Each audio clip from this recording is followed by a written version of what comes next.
Bismillahirrahmanirrahim, Bapak Ibu yang kami hormati. Mohon izin kita memulai acara. Bismillahirrahmanirrahim. Assalamualaikum warahmatullahi wabarakatuh. Assalamu ala asyrafil anbiya'i wal mursalin sayyidina wa maulana Muhammadin wa ala alihi wa sahbihi ajma'in, amma ba'd. Yang kami hormati Bapak Ibu seluruh peserta, seluruh hadirin hadirat yang sempat bergabung, yang sudah bergabung pada acara kita siang hari ini. Pertama-tama mari kita bersyukur kepada Allah Subhanahu wa taala. Alhamdulillah siang hari ini di bulan suci Ramadan kita masih diberikan kesehatan, kesempatan, umur panjang, peluangan waktu hadir menghadiri salah satu majelis ilmu kajian madrasah keluarga Wonderful Parenting ala Nabi yang nanti insya Allah akan diisi oleh Ustadz Cahyadi Takaryawan SSI APT. Mudah-mudahan amaliyah Ramadan kita Bapak Ibu diterima oleh Allah Subhanahu wa taala dan Allah Subhanahu wa taala masih terus memberikan kita umur panjang, kesehatan sampai nanti akhir Ramadan. Yang kedua, tidak lupa kita kirimkan salawat serta salam kepada baginda Nabi besar Muhammad sallallahu alaihi wasallam, nabi yang telah mewariskan agama ini, nabi yang telah mewariskan begitu banyak ilmu, pengalaman dan ajaran beliau untuk kita semuanya, yang tentunya tujuannya adalah tidak lain dan tidak bukan adalah untuk kemudian kita pedomani, untuk kemudian kita ikuti, kita teladani sebagai hamba, sebagai umatnya yang mencintai beliau dan mencintai sunnah-sunnah beliau. Mudah-mudahan Bapak Ibu dan kita semuanya mendapatkan syafaat Nabi Muhammad SAW di hari kiamat kelak. Amin. Amin ya rabbal alamin. Bapak Ibu yang kami hormati, untuk lebih mengefektifkan acara kita pada siang hari ini dan agar waktu kita tidak terbuang, mari Bapak Ibu sekalian kita buka acara kajian madrasah keluarga kita siang hari ini di bulan suci Ramadan dengan sama-sama membaca Ummul Kitab Al-Fatihah. A'udzubillahi minasyaitonirrajim. Bismillahirrahmanirrahim. Alhamdulillahirabbil alamin arrahmanir rahim maliki yaumiddin. Iyyaka na'budu wa iyyaka nasta'in. Ihdinas siratal mustaqim. Siratal ladzina an'amta 'alaihim ghairil maghdubi 'alaihim waladdallin. Amin. Mudah-mudahan dengan bacaan surah Al-Fatihah kita menambah keberkahan acara kita pada siang hari ini. Bapak Ibu yang kami hormati, selanjutnya sambil kita menunggu daripada pemateri kita memasuki ruang Zoom, mari kita dengarkan pembacaan ayat suci Al-Quran yang akan dibacakan oleh salah seorang santri kita di Pondok Pesantren Baitul Quran Islamic School Yogyakarta, Balkis, yang berdomisili di Gunung Kidul, yakni Ananda Muhammad Nehan Anwar. Kepada Ananda Muhammad Nehan Anwar, kami silakan. Assalamualaikum warahmatullahi wabarakatuh. A'udzu billahi minasy syaithanir rajim. Bismillahirrahmanirrahim. Ya ayyuhan nabiyyu lima tuharrim ma ahallallahu lak tabtaghi mardata azwajik wallahu ghafurur rahim. Qad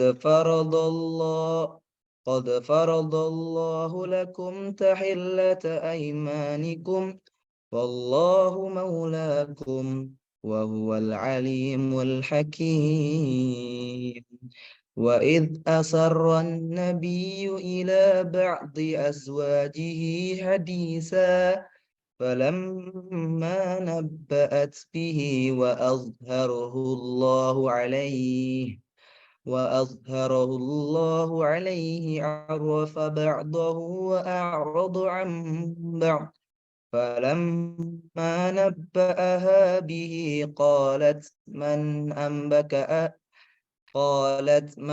أنبأك هذا قال نبأني العليم الخبير. إن تتوبا إلى الله فقد صغت قلوبكما وإن تظاهرا عليه فإن الله هو مولاه وجبريل وصالح المؤمنين والملائكة بعد ذلك ظهير صدق الله العظيم. Assalamualaikum warahmatullahi wabarakatuh. Waalaikumsalam warahmatullahi wabarakatuh. Kami ucapkan terima kasih, syukron, jazakumullah khairan katsiran kepada Ananda Muhammad Anwar atas bacaan Al-Qur'annya. Mudah-mudahan menambah keberkahan dan pahala Ramadan kita, pahala puasa kita siang hari ini. Bapak Ibu yang kami hormati, selanjutnya sebelum kita mendengarkan materi dari Ustadz Cahyadi, mari kita dengarkan sedikit terkait informasi program-program Ramadan dari Laz Balkis Peduli yang akan disampaikan oleh Ustadz Ivan Sofi selaku Direktur Laz Balkis Peduli. Pada Ustadz kami silakan.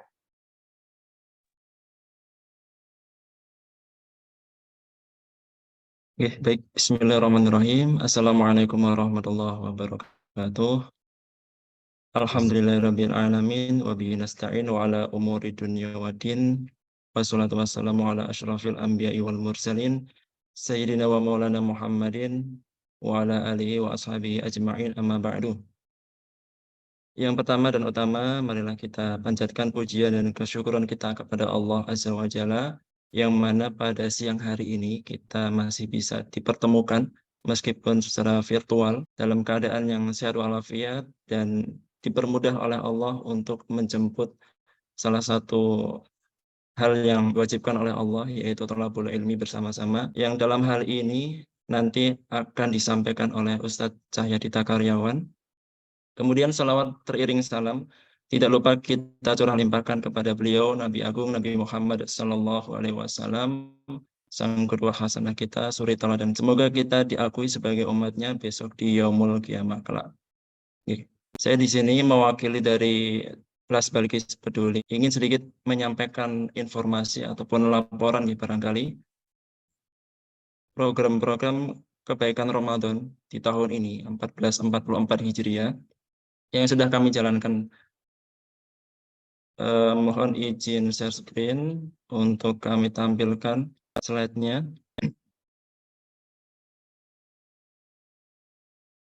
Sudah muncul ya?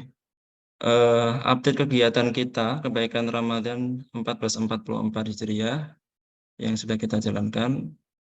Jadi kemarin kita sudah menyampaikan di 3 pertemuan sebelumnya ada 8 program inti yang kita gerakkan di bulan Ramadan ini, dan muaranya yaitu ke Al-Quran, karena tema yang kita usung adalah Back to Quran. Kemudian laporannya yang pertama terkait dengan berbagi iftar Ramadan. Di sini kami sudah menyalurkan sejumlah nominal 5 juta rupiah dari salah satu donatur dengan penerima manfaat sejumlah 400 orang. Kemudian di program iftar Ramadan ini kami juga diminta kerjasama dengan OSIS Balkis. Mereka mempunyai kegiatan yaitu berbagi takjil dan juga berbagi iftar serta pengajaran TPA.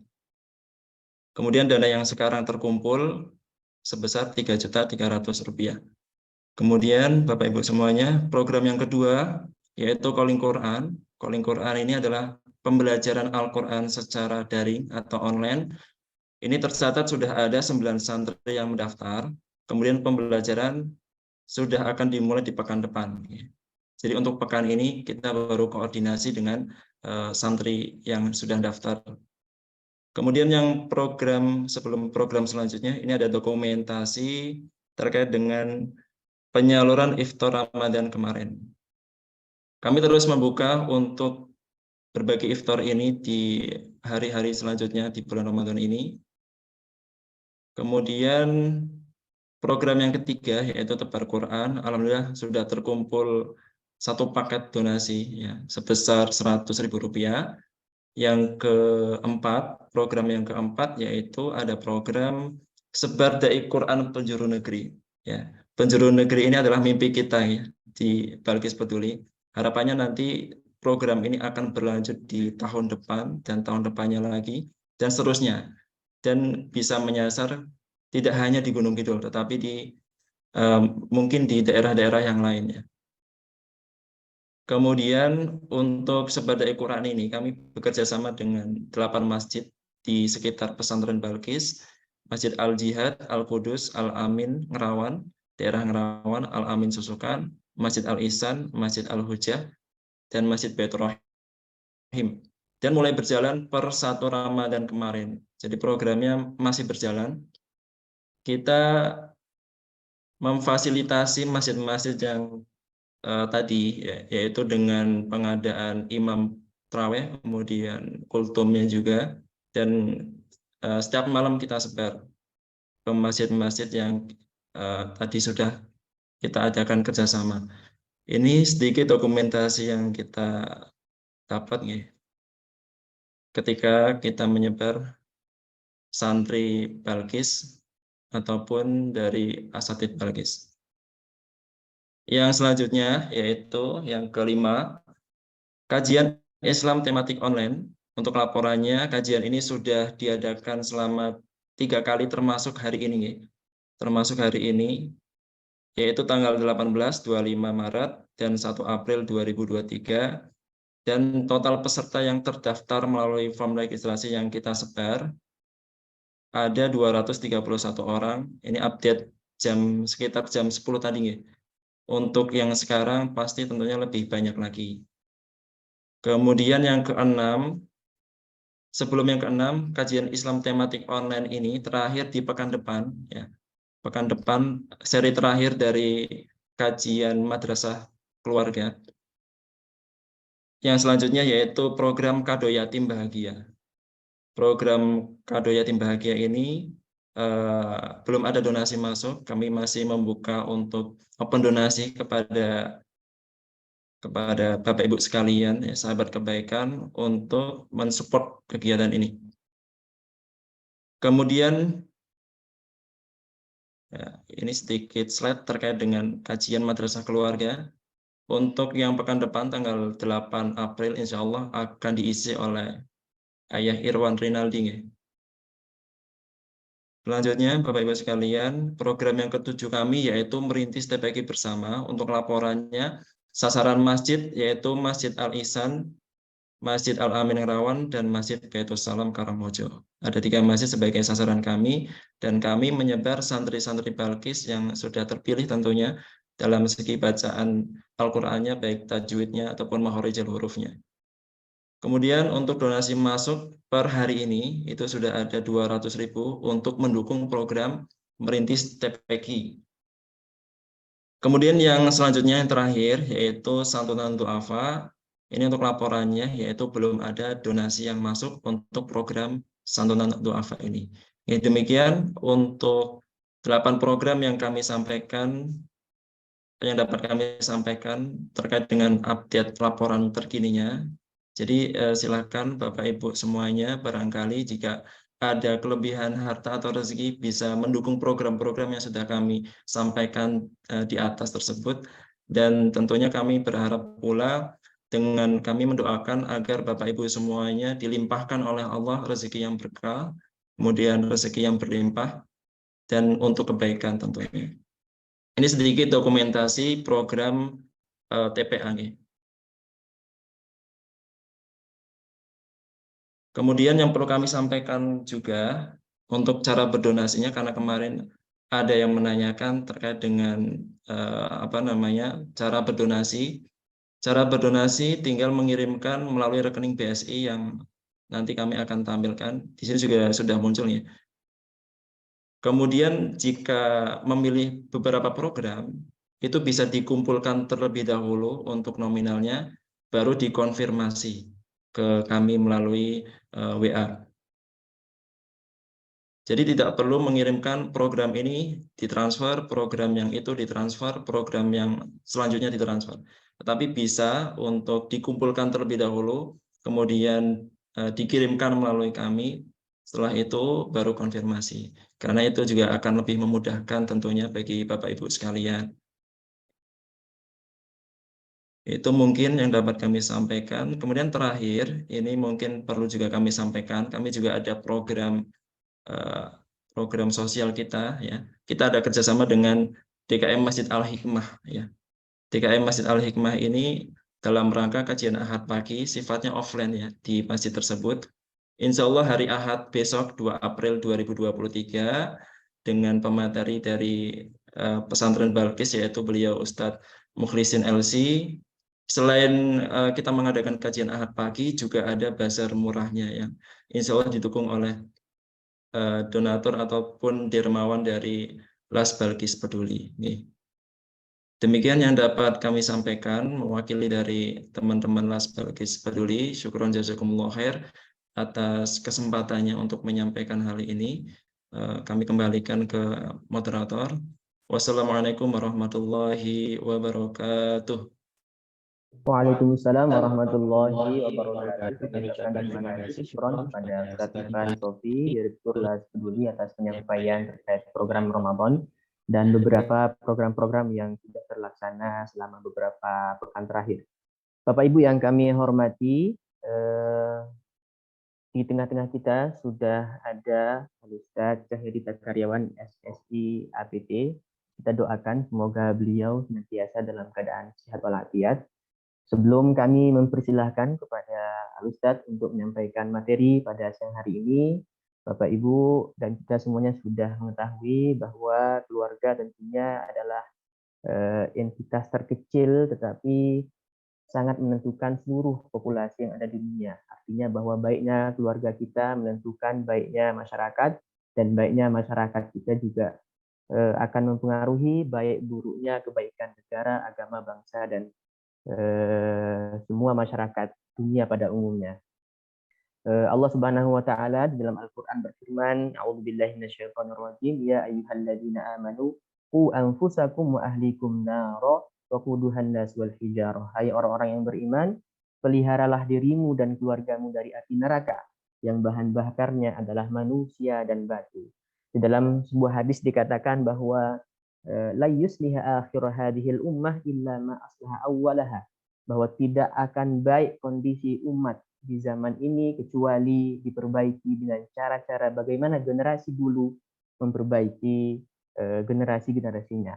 Artinya bahwa dengan demikian segala upaya yang kita lakukan untuk memperbaiki keluarga kita, memperbaiki diri kita haruslah mengikuti bagaimana Rasulullah SAW dan sahabatnya memperbaiki keluarganya, memperbaiki dirinya di zaman dahulu. Maka dari itu, Bapak Ibu sekalian, kajian madrasah keluarga kita yang hari ini hadir memberikan pelajaran, memberikan solusi, dan mudah-mudahan kita semuanya bisa mengambil ilmu dan manfaat sebanyak-banyaknya dari kajian kita siang hari ini.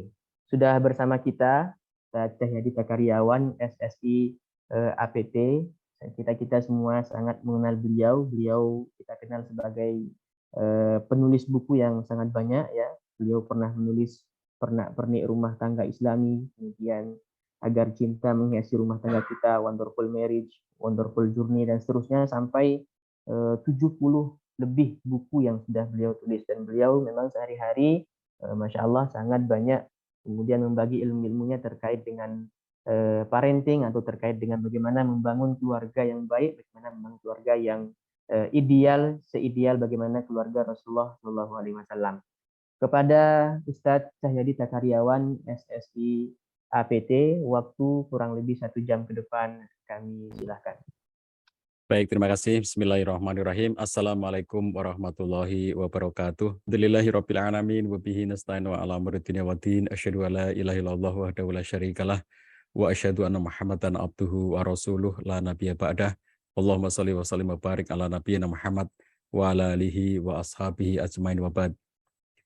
Ayah bunda yang dirahmati Allah SWT, wabil khusus para ustadz, para ustadzah Yayasan Balkis Yogyakarta, para ustadz, para ustadzah, pengelola pesantren Balkis Yogyakarta, Bapak Ibu, ayah bunda, orang tua, wali murid, wali santri, dan semua yang hadir di ruang Zoom ini yang tidak bisa saya sebut satu persatu. Alhamdulillah berbahagia sekali pada kesempatan siang hari ini di bulan Ramadan kita bisa bersama-sama bertemu meskipun hanya melalui ruangan online untuk bertolabul ilmi, insya Allah tidak mengurangi keberkahan dari majelis ilmu kita pada siang hari ini. Mudah-mudahan seluruh rangkaian ibadah kita di bulan Ramadan, termasuk ibadah kita untuk belajar bersama seperti siang hari ini, diterima di sisi Allah dan mendapatkan ganjaran pahala berlipat-lipat yang akan membuat kita mendapatkan rahmat dan magfirah dari Allah SWT di bulan mulia ini. Ayah bunda yang dirahmati Allah SWT, tema kita sangat menarik tentang bagaimana kita mendidik anak yang tentu saja acuan utama kita adalah dari Nabi SAW. Dan karena parenting, ilmu parenting itu sangat-sangat luas dan sangat banyak cakupannya, tentu saya tidak mungkin untuk menyampaikan semuanya. Oleh karena itu, saya minta izin untuk menyampaikan bagian dari parenting, yaitu proses parenting dari prekonsepsi sampai dengan kelahiran bayi.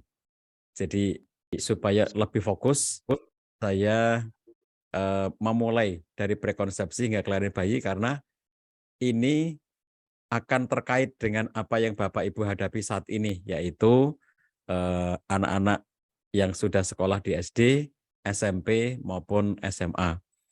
Ayah bunda semuanya yang memiliki putra-putri, sekarang ini SD atau SMP atau SMA, tidak pernah bisa terlepaskan dari apa-apa yang terjadi pada masa-masa sebelumnya. Nanti saya juga akan menyampaikan setelah menyampaikan di bagian awal tentang bagaimana parenting dari prekonsepsi sampai kelahiran bayi, nanti kita sambung dengan bagaimana parenting setelah anak ini menjadi remaja dan menjelang dewasa. Baik, pertama kali kita mulai supaya lengkap ya dari masa prekonsepsi. Jadi masa prekonsepsi itu ayah bunda berarti belum ada janin, belum ada bayi, belum ada anak. Ya, jadi ini terjadi pada saat seorang laki-laki memilihkan calon ibu bagi calon anaknya dan seorang perempuan memilihkan calon ayah bagi calon anak-anaknya. Jadi ayah pada waktu itu masih lajang dan mereka sedang memilih calon pasangannya. Nah, memilih calon pasangan, memilih calon jodoh itu sudah merupakan bagian dari parenting. Jadi mendidik anak itu dimulai dari kapan? Bukan ketika janin sudah dalam kandungan, bukan ketika anak sudah lahir, bukan ketika anak sudah masuk sekolah, bukan. Parenting itu dimulai sejak dari seorang laki-laki memilihkan calon ibu bagi calon anaknya. Dan ketika seorang laki-laki, seorang perempuan memilihkan calon ayah bagi calon anak-anaknya. Itu sudah modal dasar parenting. Karena Nabi SAW mengarahkan tungkahul mar'ah alar arba. Perempuan dinikah karena 4 perkara, limaliha, walihasabiha, walijamaliha, walidiniha. Fatfar bidzatidin tarobat yadak. Perempuan itu dinikahi karena 4 hal dan ini nanti juga berlaku bagi laki-laki. Jadi kalau laki-laki datang kepada perempuan untuk meminang, maka lihat juga 4 ini. Li maliha karena hartanya, wali hasabia karena keturunannya, wali jamaliha karena kecantikannya, wali tiniha karena agamanya. Lalu Nabi mengarahkan fatfar bidzatidin. Pilihlah perempuan, pilihlah istri. Kalau bagi perempuan pilihlah suami karena pertimbangan agama. Pilihlah yang taat agamanya. Tarobat yada, kamu nanti akan beruntung, akan sukses rumah tanggamu. Jadi kalau kita sudah benar dalam memilih calon, ini berarti sudah akan menjadi faktor penting, faktor pendukung utama yang akan bisa mendidik anak-anak kita dengan baik. Jadi kalau menikah semata-mata, menikahi perempuan semata-mata karena kecantikannya, belum tentu dia bisa mendidik anak. Menikahi laki-laki karena kegantengannya, belum tentu dia akan bertanggung jawab kepada anaknya. Tapi nikahilah yang memang karena ketaatan agamanya. Diharapkan mereka itu nanti akan bisa menjadi ayah dan ibu yang baik. Kemudian berikutnya, setelah mereka menikah, lalu berinteraksi dalam kehidupan sehari-hari, di antara interaksi-interaksi itu adalah ada interaksi hubungan intim, hubungan seksual suami istri. Ini bagian dari prekonsepsi. Jadi sesuatu yang terkait dengan parenting dan itu belum ada janin atau belum ada anak. Di antaranya adab ya di dalam berhubungan itu dinyatakan oleh Nabi Sallallahu Alaihi Wasallam riwayat Bukhari dan Muslim. Jika seorang di antara kalian berhubungan intim dengan istrinya, lalu dia membaca doa Allahumma janibna syaiton wa janibi syaiton ma razaqtana. Jika Allah mentakdirkan lahirnya anak dari hubungan intim tersebut, maka setan tidak akan bisa mencelakakan anak tersebut selamanya. Nah, jadi bekal ya sahabatku sekalian, ayah bunda yang dirahmati Allah SWT, bekal untuk kita semuanya melakukan proses parenting itu diantaranya adalah dengan kita sudah memproses ya sejak dalam interaksi-interaksi yang jauh sebelum ada janin. Jadi ketika suami istri itu melaksanakan hubungan, lalu kemudian mereka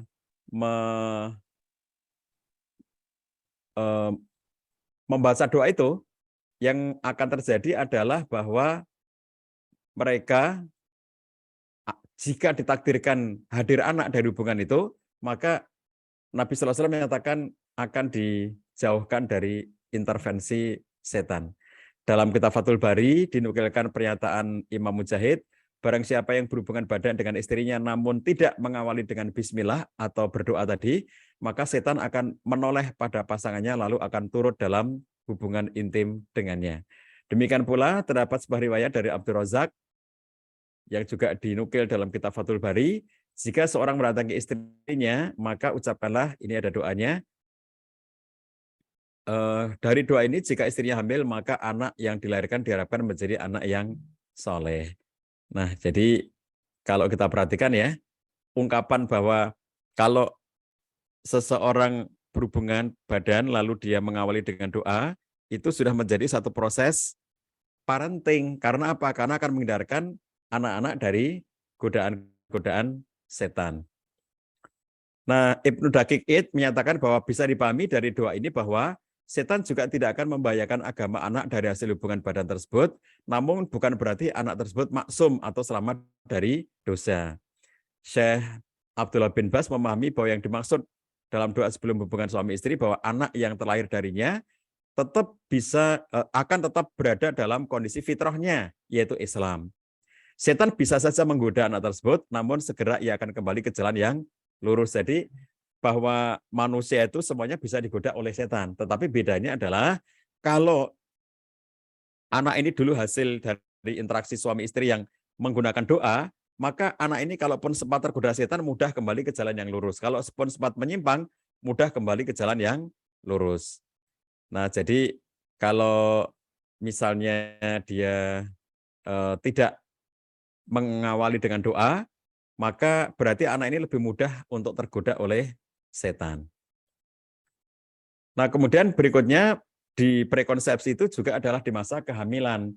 Ayah bunda sekalian, ketika di masa kehamilan, maka sangat banyak studi bahwa kondisi mental ibu hamil itu sangat berpengaruh terhadap janin mereka. Jadi silakan Bapak Ibu membaca ya, saya tidak akan sampaikan hasil-hasil studi ini di materi PowerPoint ya, nanti silakan dibaca-baca. Saya sudah sampaikan sangat banyak studi-studi yang dilakukan oleh banyak ahli tentang bahwa kondisi ibu sangat berpengaruh kepada janinnya. Jadi ibu yang bahagia itu di masa kehamilannya itu akan berpengaruh secara langsung terhadap janin yang dikandungnya. Demikian pula ibu depresi itu juga berpengaruh terhadap janin yang dikandungnya. Oleh karena itu peran ayah adalah memastikan bahwa istrinya ketika hamil itu dalam kondisi happy, dalam kondisi bahagia, dalam kondisi baik-baik saja. Jadi ayah sangat penting perannya supaya sang istri ketika di masa kehamilan itu selalu bahagia, selalu tenang, merasa nyaman, tidak was-was. Jadi peran ayah untuk menciptakan suasana yang nyaman bagi sang istri yang sedang hamil. Oke, kemudian langsung masuk ke kelahiran bayi. Di masa kelahiran bayi ini, sahabat sekalian, ketika kita perhatikan ada tuntunan di dalam agama Islam dalam konteks fikih, memang terjadi perbedaan pendapat di kalangan ulama kita, tapi kita mayoritas di Indonesia itu Syafi'iyah. Jadi karena kita mayoritas di Indonesia itu mazhab Syafi'i, maka saya juga gunakan mazhab Syafi'i bahwa dalam perspektif mazhab Syafi'i ada sunnah untuk mengazankan bayi yang baru lahir di telinga kanan dan iqomah di telinga kiri. Kumandang azan ini yang kita berikan kepada telinga kanan anak dan iqomah di telinga kiri, itu salah satu tujuannya adalah agar kalimat yang pertama kali didengar oleh bayi yang baru lahir itu adalah kalimat tauhid. Dan bisa dijauhkan dari segala gangguan setan yang terkutuk. Jadi dari pertama lahir itu ya, itu sudah diazankan dengan kalimat-kalimat tauhid itu. Nah, jadi para ulama memang berbeda pendapat soal status hukumnya ya. Kalau kita baca misalnya Said Sabiq dalam kitab Fikih Sunnah menyatakan bahwa mengazani telinga kanan dan mengiqomah ke telinga kiri itu termasuk hukum sunnah. Nah, jadi di antara yang menganjurkan azan dan iqomah untuk bayi itu diantaranya adalah Imam Hasan al-Basri, Umar bin Abdul Aziz, kemudian ulama-ulama mazhab Syafi'i dan Hambali, bahkan Ibnul Qayyim al-Jauzi juga termasuk di dalamnya. Lalu ulama Wahbah Zuhaili juga menyunahkan hal ini dalam kitab Fikih Islami Wadilatuhu, yang dinyatakan oleh Wahbah Zuhaili disukai bagi orang tua untuk mengazani di telinga kanan bayi yang baru lahir dan diiqomati seperti iqomat untuk sholat di telinga kiri. Imam Nawawi juga demikian menyatakan adanya kesunahan itu. Nah, jadi dalam konteks mengazankan ini sebetulnya ada peristiwa sebelumnya, yaitu bahwa ketika bayi baru dilahirkan, maka biasanya kalau di rumah sakit atau di klinik itu dokter atau perawat ya atau bidan ya itu akan menolong dengan menggunakan sarung tangan. Itu standar medis ya. Jadi dengan sarung tangan. Jadi misalnya ditolong oleh bidan atau oleh perawat atau oleh dokter, semuanya itu pasti pakai sarung tangan. Itu karena standar medis, bukan karena COVID, tapi karena standar medis. Nah, ayah yang menunggui si istri yang melahirkan itu, nanti setelah selesai bidan atau dokter atau perawat itu mengurus bayi, ya, lalu dia akan mengambil dengan tangannya. Jadi ayah ini memegang bayi dengan tangannya. Jadi kulit ketemu kulit pertama kali, itu kulitnya ayah ketemu dengan kulit bayi. Jadi pertama kali itu serahkan dulu ke ayah. Untuk apa? Untuk diazankan dan diiqomahkan. Ya, kita menghormati beragam pendapat ya dalam konteks ini. Misalnya Imam Malik mengatakan aku tidak suka mengamalkannya karena hadisnya dhaif. Sebagaimana Syekh Albani mengatakan bahwa ini perbuatan bid'ah karena hadisnya dhaif. Jadi dan seterusnya itu pendapat-pendapat ulama. Tapi saya kembali tegaskan bahwa karena Indonesia mayoritas Syafi'i, maka saya sampaikan ya mazhab Syafi'i bahwa ini adalah sunnah yang bisa diamalkan. Jadi oleh karena ada kesunahan untuk mengazankan di telinga kanan dan iqomah di telinga kiri, maka serahkan ke ayah pertama kali, bukan ke ibu, tapi ke ayah. Ya, jadi bayi itu dipegang pertama kali oleh kulit ayah. Kulit ketemu kulit itu adalah kulit bayi ketemu dengan kulit ayahnya, lalu diazankan di telinga kanan, diiqomahkan di telinga kiri.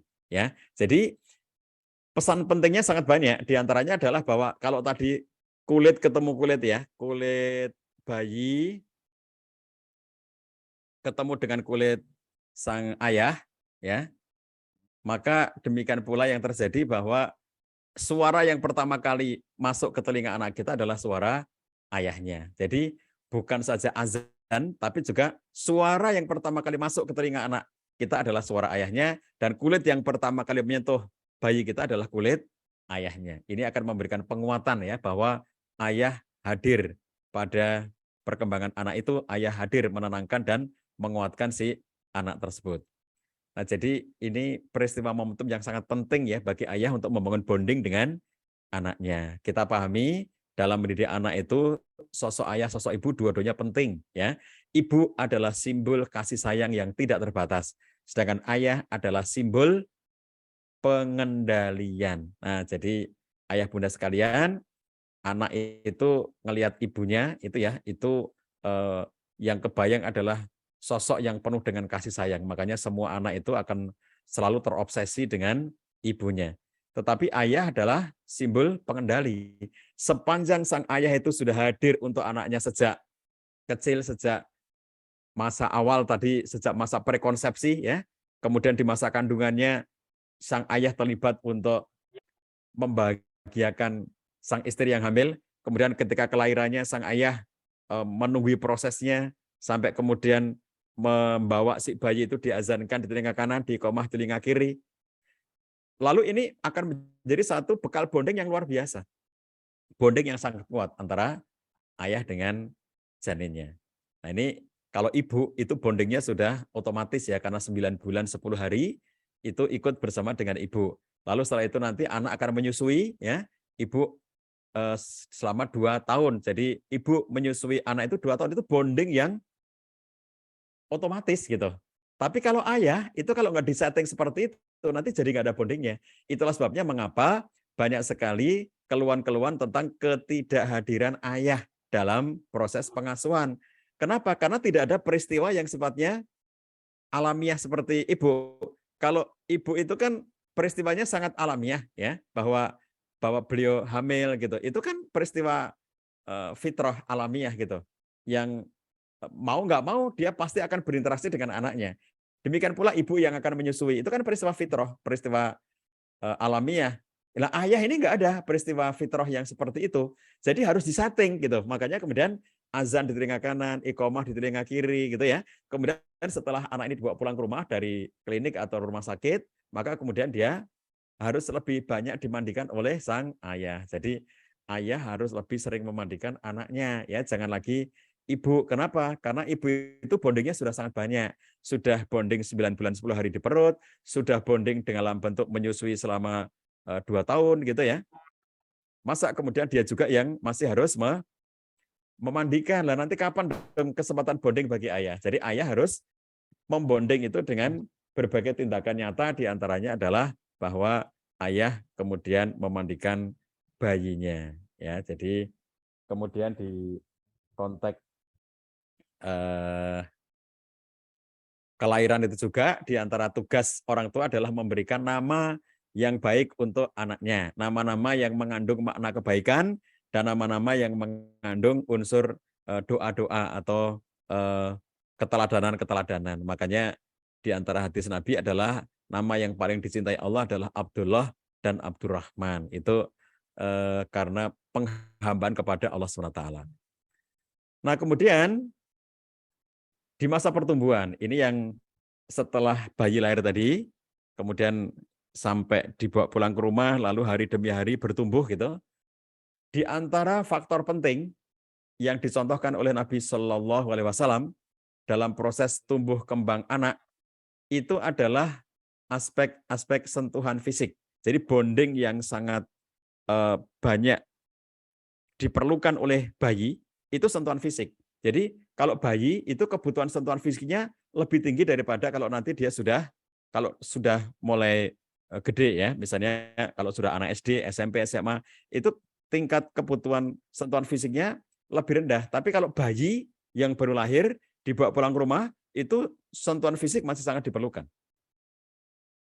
Maka kalau kita perhatikan ada kisah dari Anas bin Malik yang menceritakan kami pergi bersama Nabi SAW menuju rumah Abu Saif Al-Qayin, yaitu seorang pandai besi yang merupakan suami dari ibu susunya Ibrahim. Ibrahim itu anaknya Nabi SAW. Jadi Ibrahim itu disusui oleh seorang ibu susu.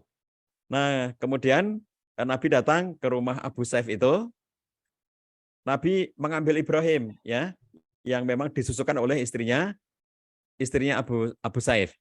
Setelah mengambil Ibrahim yang dititipkan pada waktu itu untuk disusui, lalu Nabi menciumnya dengan bibir dan hidung beliau. Jadi perhatikan ya, bagaimana Nabi SAW itu jauh-jauh dari Madinah menuju ke tempatnya Abu Saif itu yang kalau jarak tempuhnya itu kira-kira 10 km ya dari Masjid Nabawi menuju ke kampung tempatnya Abu Saif ini tinggal itu kira-kira 10 kilo. Jadi Anas bin Malik ini menceritakan dalam beberapa riwayat bahwa dia itu menemani sering bepergian dengan Nabi SAW itu, menemani Nabi dari rumah beliau sampai menuju ke rumahnya ibu susu itu. Dan kemudian beliau masuk mengambil dan menciumi anaknya itu, Ibrahim itu, dan kemudian menyerahkan kembali kepada ibu susunya. Ditinggal di situ ya, karena sedang disusui di situ.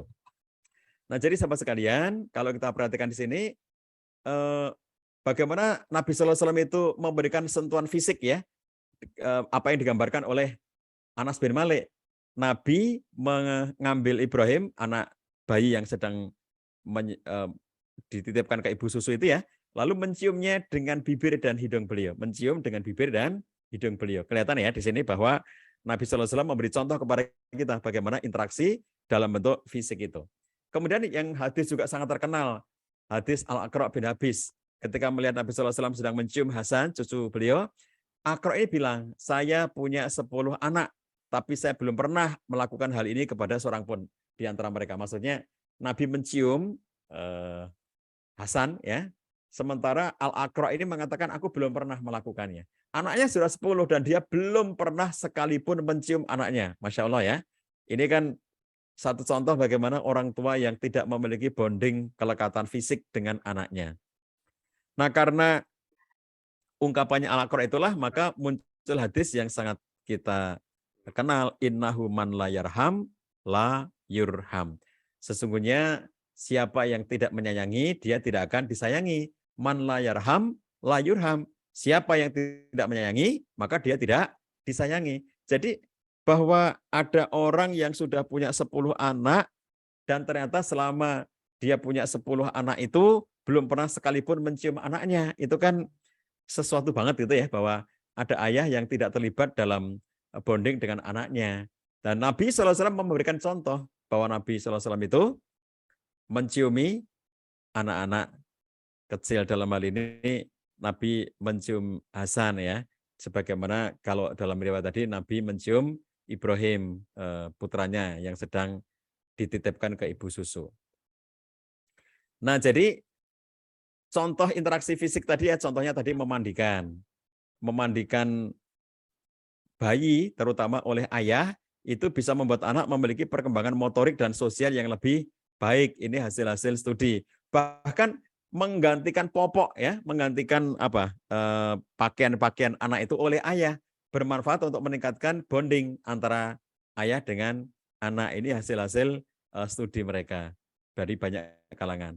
Jadi sejumlah penelitian menunjukkan bahwa saat mengganti popok antara ayah dengan anak akan ada kedekatan secara fisik. Selain itu, kenyamanan yang dirasakan bayi hingga kontak mata dan komunikasi terbukti dapat memperkuat bonding antara ayah dengan sang bayi itu. Jadi jangan menyepelekan tindakan-tindakan seperti itu ya, kayak memandikan bayi, ganti pakaian bayi. Kemudian kalau kita lihat bayi habis dimandikan itu ya, itu kan selain dia kemudian harus dikeringkan dengan handuk, kemudian setelah itu diberikan minyak telon, kemudian diberikan bedak misalnya, setelah itu baru diberikan pakaian gitu ya. Semua tindakan-tindakan itu adalah upaya meningkatkan bonding.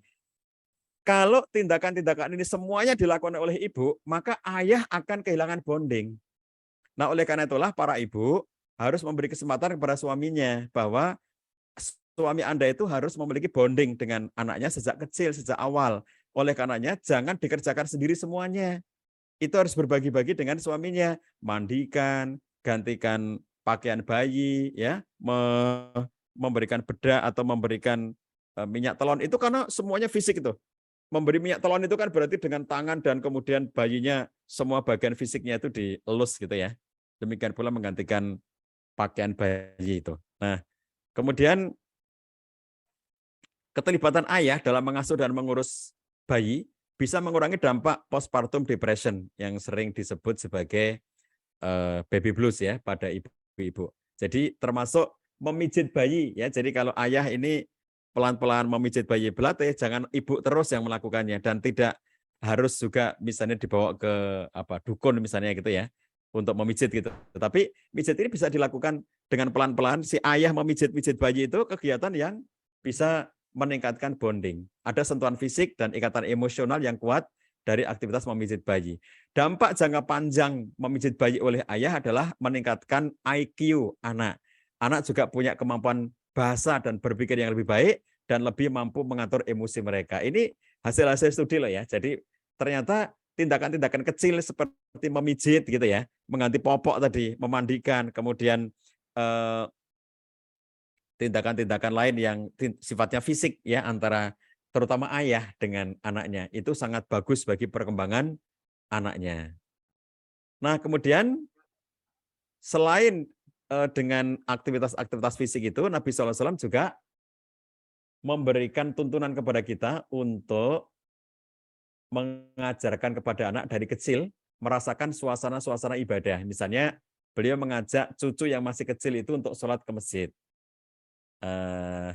Di sini contohnya cucu, ya ayah bunda sekalian perlu saya berikan catatan di sini. Kenapa contohnya cucu? Ya di sini misalnya beliau menggendong Umamah, anak dari Zainab putri beliau, jadi cucunya Rasul. Ya kenapa tidak contoh Nabi membawa anaknya yang masih kecil ke masjid, misalnya? Karena anak-anak Nabi yang masih kecil itu waktu itu di Mekah. Jadi kemudian setelah di Madinah perintah sholat itu baru muncul gitu ya. Jadi oleh karenanya kalau kita perhatikan ada contoh kalau di Madinah itu yang ada adalah cucu-cucu beliau yang masih kecil itu diantaranya adalah Umamah. Nanti ada Hasan dan Husain gitu ya. Jadi Qatadah Al-Ansori meriwayatkan dia melihat Nabi SAW itu sholat mengimami para sahabat sambil menggendong Umamah bin Abil As, anaknya Zainab, di atas baunya. Jadi gini kan kira-kira ayah bunda ya. Jadi ditaruh di baunya begini. Apabila beliau rukuk, maka beliau meletakkannya. Dan apabila beliau selesai sujud, maka beliau menggendongnya kembali. Nanti dalam riwayat yang lainnya, juga sama-sama riwayat Muslim, dinyatakan apabila beliau sujud, beliau letakkan bayi di tempat sujudnya. Jadi di sini yang konteks yang agak berbeda dari dua riwayat adalah salah satunya menyatakan Nabi meletakkan bayi itu ketika pas rukuk diletakkan. Tapi satu riwayat lagi menyatakan Nabi pas sujud itu pas meletakkan. Tapi yang sama dari riwayat-riwayat itu adalah bahwa Nabi datang ke masjid, mengimami sahabat, melaksanakan sholat, lalu gendong bayi, ya Umamah bayi di bahunya. Kemudian setiap kali beliau akan berdiri sholat, itu beliau mengambil bayi itu, ketika beliau rukuk atau sujud, beliau meletakkannya. Jadi kalau kita perhatikan, di sini ada sisi sentuhan fisik, yaitu bagaimana beliau menggendong, meletakkan, menggendong lagi, meletakkan, menggendong lagi, satu sisi. Sisi yang lainnya adalah bahwa mengajak bayi, mengajak sejak dini untuk merasakan suasana-suasana ubudiyah di masjid. Demikian pula satu kisah bahwa Nabi SAW membawa Hasan atau Husain, ya ini kisah dari Sadan Al-Laits. Rasul SAW keluar untuk sholat di siang hari, entah zuhur atau asar. Jadi si Sadan ini, sahabat yang meriwayatkan ini ya, dia tuh lupa itu zuhur atau asar, pokoknya siang lah gitu ya. Sambil menggendong salah satu cucu beliau, entah Hasan atau Husain, dia juga lupa Hasan atau Husain. Pokoknya yang dia yakin adalah siang hari ya, Nabi ke masjid lalu bawa cucunya. Cuma yang dia lupa adalah apakah itu zuhur atau asar. Dia juga lupa yang dibawa itu Hasan atau Husain. Tapi yang jelas bahwa Nabi siang hari ke masjid, kemudian beliau membawa cucunya itu. Nah, ketika sholat, Nabi memimpin sholatnya para sahabat, sampai ketika beliau sujud, lama sekali beliau sujudnya itu. Sampai kemudian Sadan yang meriwayatkan hadis ini, dia mengangkat kepalanya. Jadi habis sujud ini ya, karena lama banget ini, kok lama banget ya, lebih lama daripada biasanya, enggak biasanya kayak enggak selama ini gitu. Lalu kemudian diangkat, mendongakkan begitu untuk ngelihat apa yang terjadi pada Nabi SAW. Dia khawatir kalau terjadi sesuatu pada Nabi SAW. Dan ternyata Sa'dan ini ketika mengangkat kepalanya ngelihat bahwa ada anak kecil Hasan atau Husain tadi sedang berada di atas punggung beliau. Nabi sholat, cucunya menaiki punggung Nabi SAW.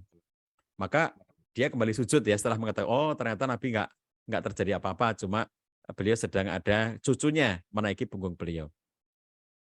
Ketika sudah selesai sholat, para sahabat bertanya, ya Rasulullah, Anda tadi sujudnya lama sekali, sehingga kami mengira sesuatu telah terjadi kepada Anda atau sedang turun wahyu. Dan Nabi SAW, oh tidak seperti itu, maksudnya bukan karena turun wahyu, bukan juga karena terjadi sesuatu. Tetapi cucuku ini menunggangi aku dan aku tidak ingin terburu-buru agar dia puas bermain. Perhatikan ayah bunda sekalian, bagaimana interaksi Nabi SAW dengan cucunya ini ya, yang beliau itu sangat pengasih, sangat penyayang kepada anak, kepada cucu, sampai pun ketika cucunya itu menunggangi beliau di saat beliau sujud, tidak disuruh turun dan dibiarkan saja sampai anak ini puas bermain-main di punggungnya beliau di saat sujud itu. Jadi ini juga contoh, satu sisi ada interaksi fisik, bagaimana si anak ini ya, atau si cucu ini dia lengket dengan Nabi SAW ya, sampai Nabi sujud, dia menaiki punggungnya Nabi SAW. Ini interaksi fisik yang luar biasa. Kemudian Nabi SAW berlaku lembut, bahwa kemudian beliau tidak memarahi cucunya, beliau tidak menyuruhnya turun gitu ya. Masya Allah, ini sesuatu yang kalau kita perhatikan ada hikmah besar di dalamnya, bahwa kemudian Nabi SAW itu mengajarkan pada kita bagaimana mengajarkan anak tentang suasana sholat, suasana ubudiyah, suasana kebersamaan di masjid, sehingga kemudian anak-anak kita itu nantinya akan merasakan kenyamanan bahwa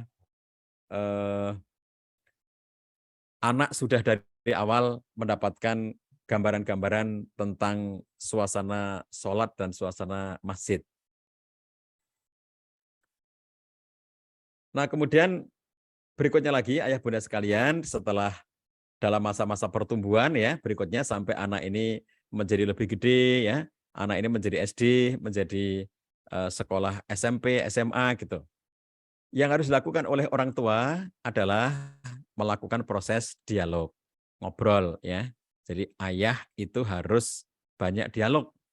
Ibu juga demikian. Tetapi kalau kita perhatikan dalam Quran bahwa ternyata ada proporsi-proporsi, bahwa proporsi dialog ayah dengan anak itu di lebih banyak tempat. Jadi ada satu studi yang menghitung ya. Dalam Quran itu ada ayat-ayat yang menceritakan dialog antara orang tua dengan anak. Lalu dihitung itu ada di berapa tempat. Tempat itu bukan ayat, jadi tempat itu begini. Seperti misalnya kisah dialognya Luqman dengan anaknya, itu dihitung sebagai satu tempat. Nah, namanya seperti itu ya. Kalau ayatnya banyak, tapi itu berarti satu tempat, satu tema dialog antara Luqman dengan anaknya. Demikian pula misalnya contohnya ketika Nabi Ibrahim dialog dengan Ismail tentang kisah penyembelian itu yang nanti jadi syariat korban itu ya, itu ada banyak ayat tetapi dimasukkan kategorinya satu tempat, seperti itu ya. Jadi setelah dihitung ternyata dialog orang tua dengan anak itu ada di 17 tempat. Ayat-ayat Quran yang isinya adalah cerita tentang dialog antara orang tua dengan anak itu ada di 17 tempat. 14 tempatnya dari 17 itu, 14-nya itu adalah dialog antara ayah dengan anak. Jadi Quran menceritakan dialog antara ayah dengan anak di 14 tempat. Lalu dialog antara ibu dengan anak itu hanya di 2 tempat. Lalu yang satu tempat itu adalah dialog antara orang tua yang tidak disebutkan apakah itu ayah atau ibu dengan anaknya. Nah, jadi kalau kita perhatikan perbandingannya ya, 14 tempat untuk ayah dan 2 tempat untuk ibu. Coba perhatikan simbol-simbol parenting dalam Quran. Ayah soleh di dalam Quran itu ya, dikisahkan ayah soleh itu diantaranya adalah Yakub, seorang laki-laki soleh yang ketika di masa menjelang meninggalnya, dia bertanya kepada anak-anaknya, ma ta'buduna mim ba'di, apa yang akan kalian sembah setelah aku meninggal nanti. Jadi simbolnya itu ayah, ya. Yakub laki-laki. Kemudian ayah yang soleh itu adalah Ibrahim alaihissalam. Ketika dia berkata kepada anaknya, ini arafil manam ani asbahuka fanzur mazataro. Aku ngelihat dalam mimpiku, aku menyembelih kamu, maka apa yang menjadi pendapat kamu? Itu ayah soleh adalah Ibrahim alaihissalam. Dan ayah soleh adalah Luqman. Ketika dia mengatakan, ya bunaya la tusyrik billah inna syirka la zulmun azim. Dan itu semuanya bentuk-bentuk dialog langsung antara orang tua ayah dalam hal ini dengan anaknya, nggak pakai perantara. Ya, jadi Luqman tidak bilang sama istrinya, tolong sampaikan ke anakmu bahwa mereka jangan mensyirikan Allah. Tolong bilang kepada anak-anak, jangan sampai mereka syirik kepada Allah. Enggak, dia tidak berpesan pada istrinya, tapi dia langsung ngomong sama anaknya, ya bunaya, la tusyrik billah.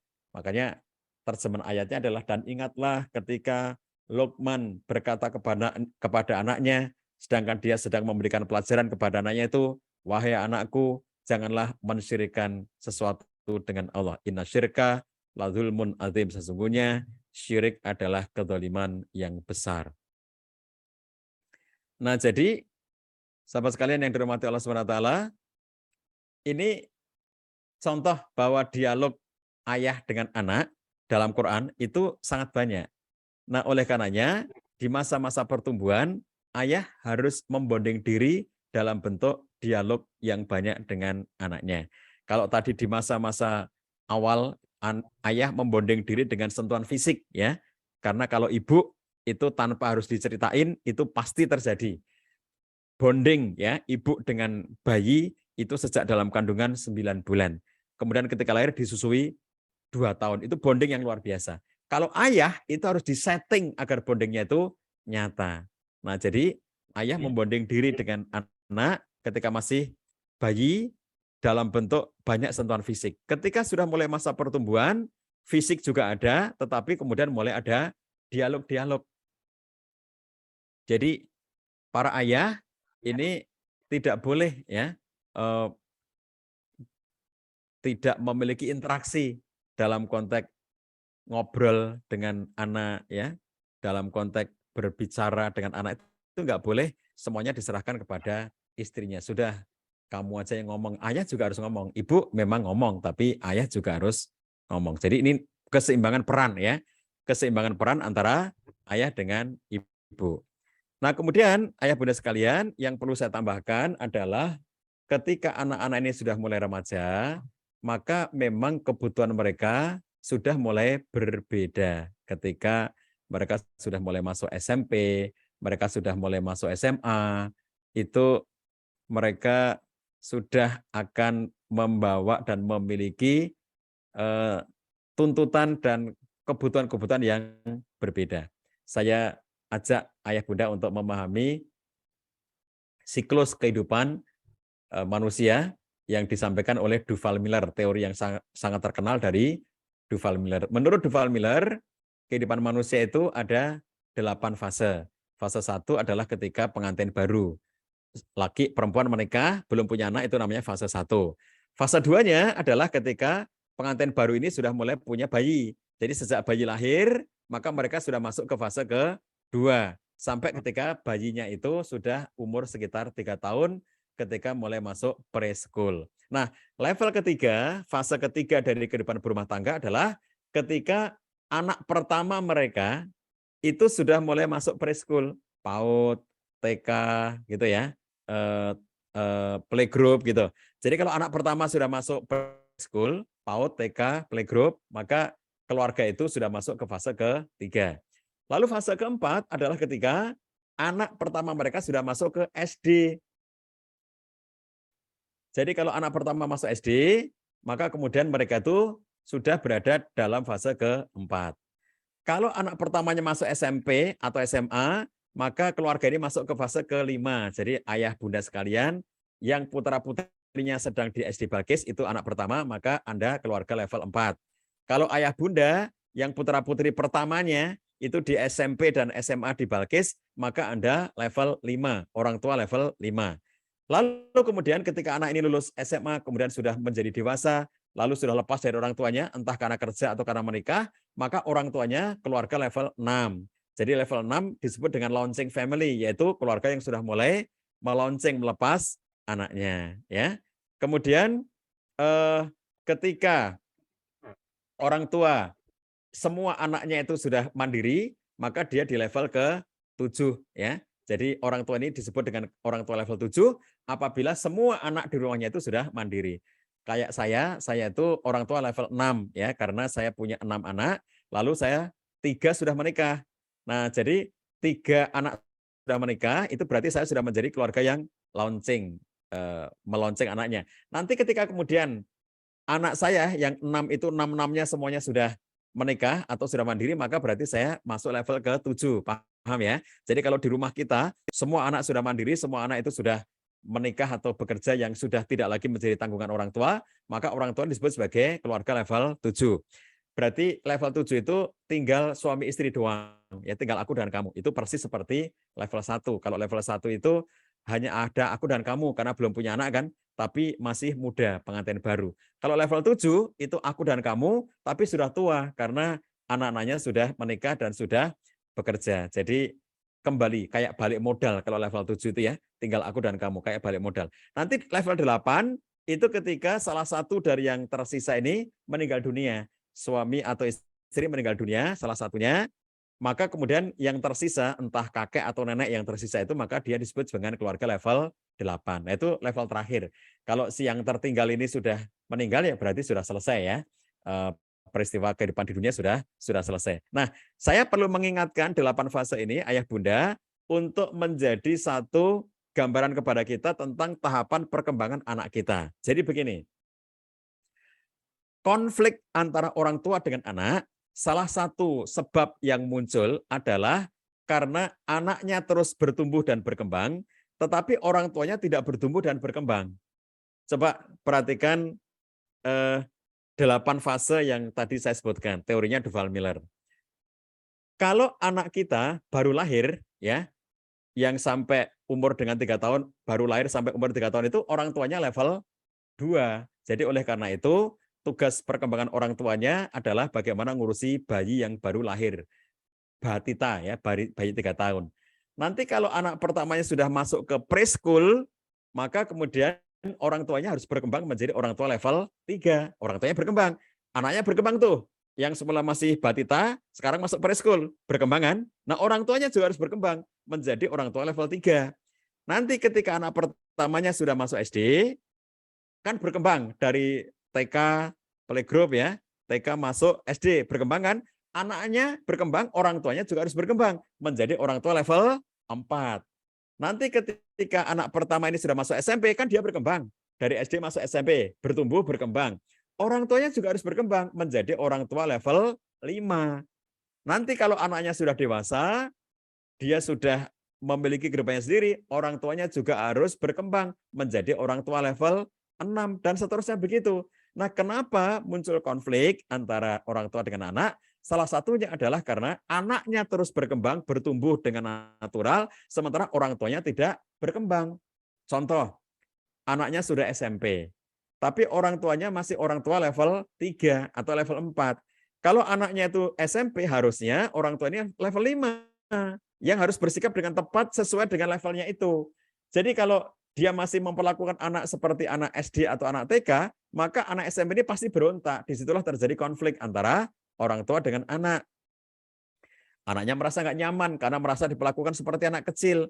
Yang orang tuanya nyuruh-nyuruh terus gitu ya. Sampai akhirnya kemudian anaknya itu merasa, aku kok masih diperlakukan seperti anak-anak, disuruh-suruh terus gitu ya. Misalnya anak di rumah ya, pas di rumah anak SMP atau SMA, lalu dengar azan, orang tuanya sudah mulai ribut, itu dengar azan, sana segera ke masjid, ayo segera sholat. Jadi ungkapan-ungkapan seperti ini, itu dia merasa dia sedang diperlakukan seperti anak kecil. Aku sekarang sudah gede loh, masa kalian itu masih memperlakukan aku seperti anak kecil. Di situ letak konfliknya.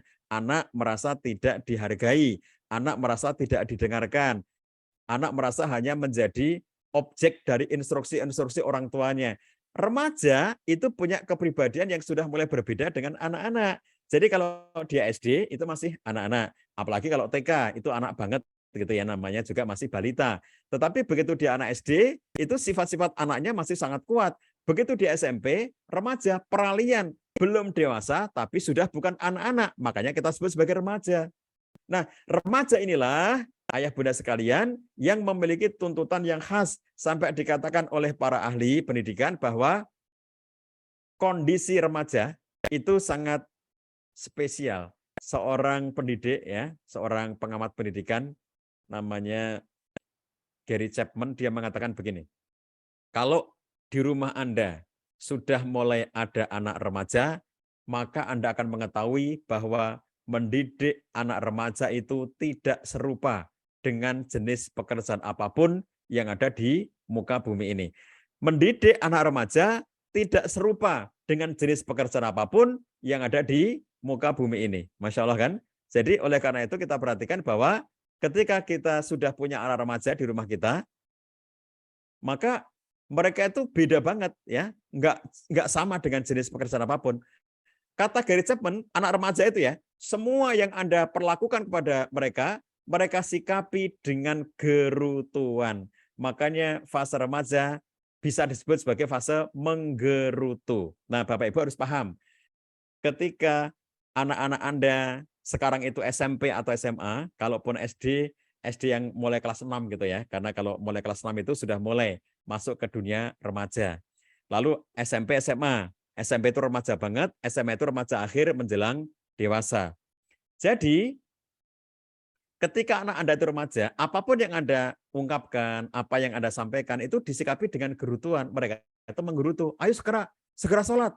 Itu mereka menggerutu. Ayo kita berangkat. Dia menggerutu. Ayo nak, kita pergi ke rumah nenek. Kata orang tuanya ngajak pergi. Sulit ngajak pergi remaja itu. Kalau anak-anak, apalagi anak balita ya, jadi kalau Bapak Ibu ini orang tua level 3, anaknya masih preschool, itu nggak ada kesulitan sama sekali ngajak anak. Bahkan sulitnya apa? Sulitnya gimana caranya agar anak nggak ikut gitu ya. Jadi Bapak Ibu mau pergi berdua saja, itu gimana biar nggak ikut? Itu sulit. Karena anak yang masih kecil ini pengennya ikut terus gitu. Ngelihat ibunya dandan pakai kerudung aja ikut. Pokoknya dia tahu ibunya mau pergi. Ngelihat bapaknya pakai baju rapi gitu aja langsung ikut gitu ya. Dan dia kalau bapak ibunya naik motor langsung naik gitu aja tanpa tahu mau kemana gitu. Itu anak-anak.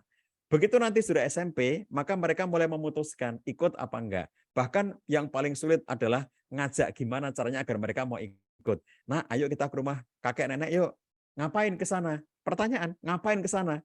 Jadi mereka sudah mulai menimbang-nimbang ikut apa enggak gitu. Ya, itu kan kemudian tampak sebagai gerutuan-gerutuan gitu ya. Kemudian ya namanya silaturahim, nak. Di sana nanti kita silaturahim dengan kakek, dengan nenek. Nanti aku dapat apa kalau di sana? Nanya. Terus ditambah lagi pertanyaan-pertanyaan anak muda zaman sekarang. Nanti di rumah kakek nenek itu ada wifi-nya enggak? Jadi begitu enggak ada wifi, enggak mau ikut gitu. Makanya ada video viral ya, anak kecil yang nangis enggak mau diajak mudik oleh orang tuanya karena dia tahu di rumah kakek nenek itu enggak ada wifi. Enggak ada sinyal gitu. Enggak ada sinyal internet gitu. Dia enggak mau gitu.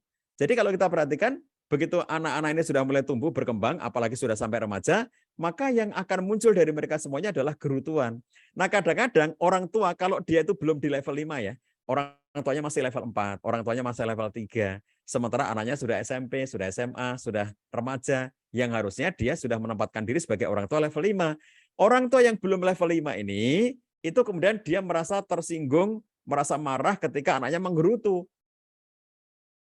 Jadi akhirnya orang tua ini mengatakan kamu membantah sama orang tua, kamu membangkang, kamu melawan orang tua. Lah padahal nggak ngelawan, padahal nggak bantah. Itu namanya menggerutu, bukan melawan, bukan membangkang, bukan membantah, ya.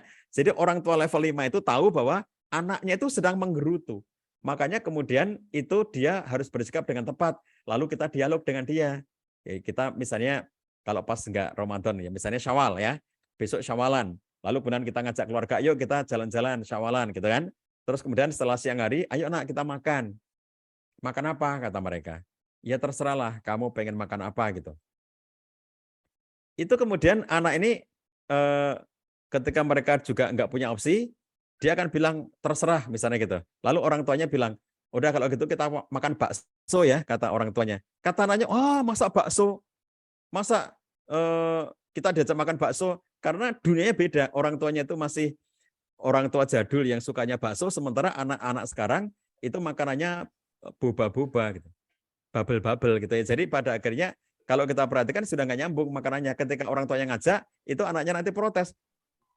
Jadi dikira itu nanti membantah atau membangkang atau melawan, padahal enggak, itu hanya gerutuan gitu ya. Jadi yang contoh-contoh semacam itu adalah peristiwa menggerutu. Nah, oleh karena itu, bagaimana caranya agar kita bisa tepat ya kalau anak kita sedang di SMP SMA, kita sebagai orang tua level 5 harus belajar. Ya, makanya forum-forum seperti sekarang ini itu adalah forum pembelajaran bagi orang tua, dan Bapak Ibu sekalian perlu saya sampaikan kepada Anda semuanya ya, ayah bunda yang menitipkan putra-putrinya di Balkis, saya juga sudah berdiskusi seperti ini dengan para guru mereka ya.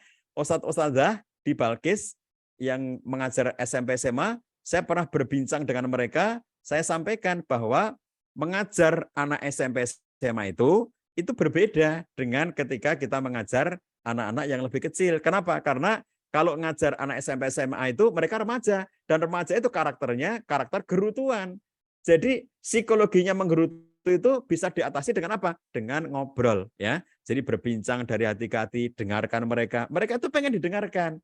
Jadi menggerutu itu kira-kira ingin mengatakan, kalian itu nggak pernah ngerti aku, kalian itu nggak pernah mau mendengarkan aku, kalian itu pengennya aku selalu hanya nurut saja dan tidak mau mendengarkan aku. Itu akhirnya muncul gerutuan-gerutuan. Jadi menggerutu itu bisa disikapi. Jadi kalau di sekolah, para ustadzah bersedia mendengarkan, mereka pasti happy. Di rumah, orang tua bersedia mendengarkan, mereka pasti happy. Jadi gerutuan itu muncul karena merasa tidak dihargai. Mereka sudah punya harga diri, mereka sudah punya kehidupan yang punya pendapat sendiri, tetapi dia ngelihat orang tuanya tidak menghargai, gurunya tidak menghargai, gitu. Jadi akhirnya kemudian yang muncul adalah gerutuan-gerutuan. Dan itu sesuai dengan umurnya, bahwa memang fase-fase remaja adalah fase menggerutu. Nah, jadi ayah bunda sekalian, ketika mereka ini di masa-masa usia-usia remaja ini, yang harus kita lakukan adalah banyak berdiskusi. Makanya ketika anak pengen ngobrol, ya lagi pengen ngobrol, dengarkan ya. Makanya kemudian saya sampaikan formula dekat. Dekat itu DEKAT. Orang tua tidak cukup dengan soleh dan solehah, tapi orang tua harus dekat dengan anaknya. Karena orang tua yang soleh dan solehah itu tidak bisa mentransformasikan kesolehan dan kesolehan dirinya itu kalau tidak punya kedekatan. Orang tua tidak akan punya kendali kepada anaknya kalau tidak punya kedekatan. Jadi yang harus dibangun oleh orang tua bukan hanya bahwa dirinya adalah orang tua yang soleh dan solehah, karena itu harus, karena itu standar, tetapi orang tua juga harus membangun kedekatan, harus dekat. Jadi formulanya, orang tua menghadapi remaja itu dekat, ya, DEKAT, dekat, D, dengarkan. Orang tua harus mau mendengarkan anak remajanya. Mereka bercerita, silakan, ya. Mereka mau ngobrol, silakan. Lalu endapkan. Jadi kadang-kadang di antara cerita mereka itu membuat orang tua nggak nyaman, bahkan membuat orang tua emosi, membuat orang tua itu tidak berkenan gitu. Misalnya waktu SMP ya, ada seorang anak cewek masuk SMP, terus suatu ketika cerita sama orang tuanya, maka dengarkan, dengarkan. Ceritanya apa? Si cewek ini bilang gini, ibu, aku waktu belajar di SMP nih, Bu, aku ketemu kakak kelasku, SMP kelas 3. Cakep banget, Bu. Masya Allah, anaknya cakep, anaknya baik gitu ya. Jadi orang tuanya mendengar si anak kelas 1 SMP ini sudah ngomongin tentang cowok yang cakep itu, kadang-kadang berlebihan apresiasinya. Ada orang tua yang berani mengatakan, kamu masih kecil, kamu nggak boleh pacaran, kamu nggak boleh dekat-dekat dengan cowok seperti itu. Jadi anaknya cuma cerita tentang cowok yang ganteng. Anaknya tertarik dengan cowok yang cakep. Harusnya yang harus dikatakan oleh orang tua adalah, alhamdulillah nak, kamu anak yang normal, kamu sekarang sudah remaja dan kamu suka dengan cowok, berarti kamu normal. Bersyukurlah nak, kamu sudah dikaruniai kedewasaan, mulai muncul sifat-sifat kedewasaan kamu dengan hormon-hormon kamu dan sikap-sikap kamu yang sudah mulai beranjak menuju kepada dewasa. Kamu sekarang belum dewasa, tapi sudah mulai mengarah kepada kedewasaan. Jadi jangan dihardik dengan kamu nggak boleh pacaran. Nah, siapa yang pacaran? Dia cuma cerita tentang cowok yang cakep. Nah, itu endapkan, itu maksudnya endapkan, endapkan. Jadi jangan langsung dikomentari, jangan langsung misalnya anaknya datang dan mengatakan,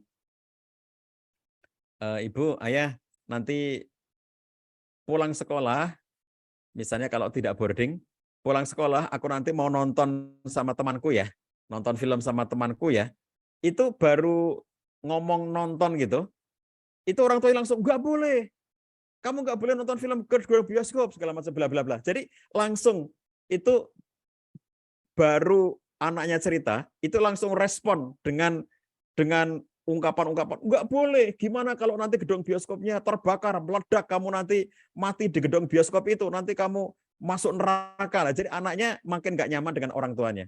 Jadi dengarkan, endapkan, ya, dengerin dulu, jangan dipotong, dengerin, biar dia merasa dihargai. Nomor 2, endapkan, jangan langsung dikomentari, jangan langsung divonis, jangan langsung dihakimi. Lalu dekat DEK, komunikasikan, tanyakan kepada dia, nak, kalau kamu pengen nonton film itu film apa, gitu. Yang kamu tonton itu film apa? Emang isinya apa itu? Emang kalau kamu nonton itu nanti kamu akan ngerti apa?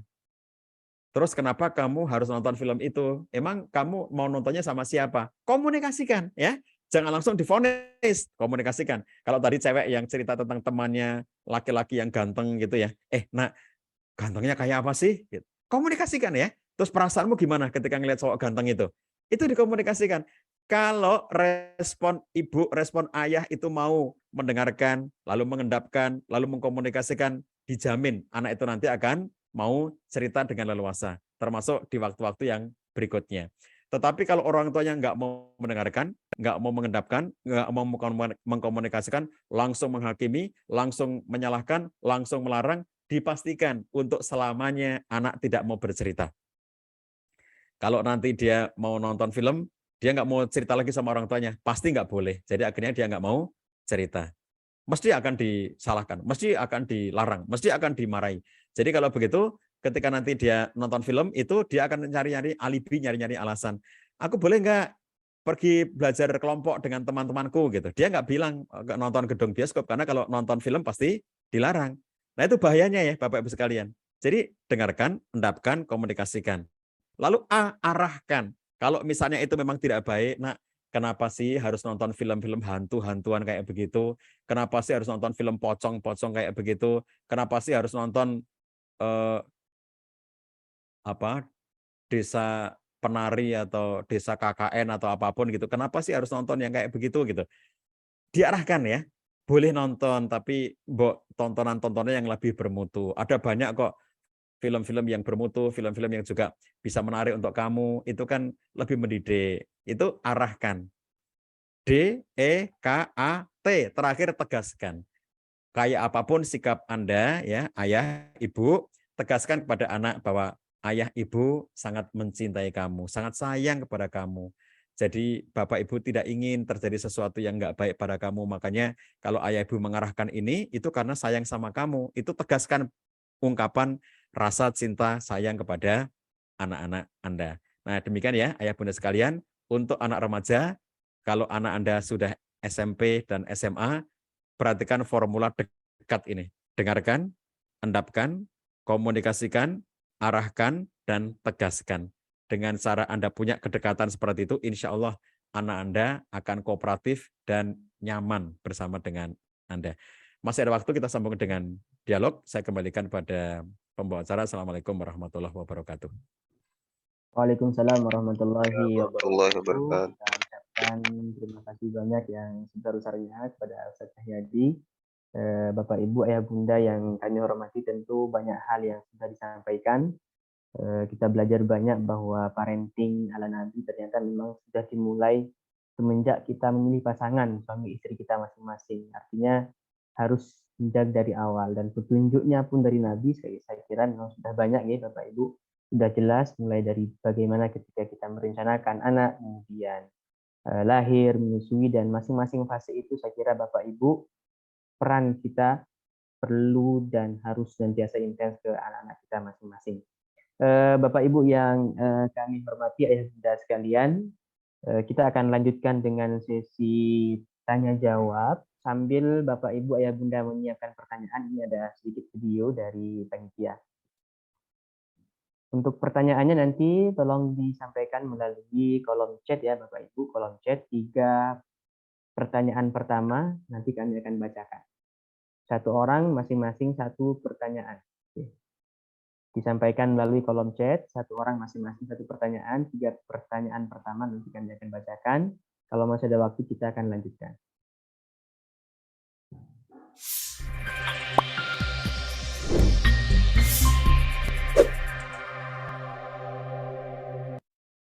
Assalamualaikum warahmatullahi wabarakatuh. Sahabat sekalian, saya sedang berada di lingkungan pesantren Baitul Quran Islamic School, Balkis, Yogyakarta. Lingkungan sekolah ini berada di Gunung Kidul, Yogyakarta, yang masih sangat asri. Lingkungannya bersih, nyaman untuk pembelajaran, dan di sini anak-anak akan sangat enjoy di dalam belajar. Ada anak-anak di level SMP, ada pula yang level SMA.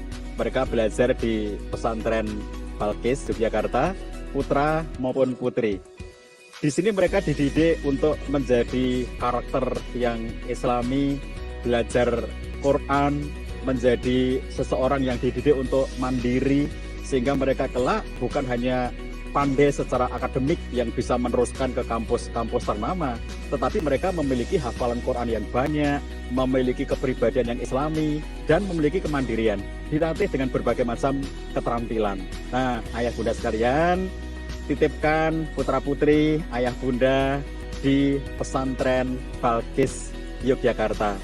Saya Cahyadi Karyawan, tinggal di Yogyakarta, tidak jauh dari pesantren ini, bisa silaturahim, dan Bapak Ibu sekalian bisa menitipkan pada pendaftaran santri baru pada tahun ini. Segera daftarkan putra-putri di SMP, SMA, di lingkungan pesantren Balkis, Yogyakarta. Assalamualaikum warahmatullahi wabarakatuh.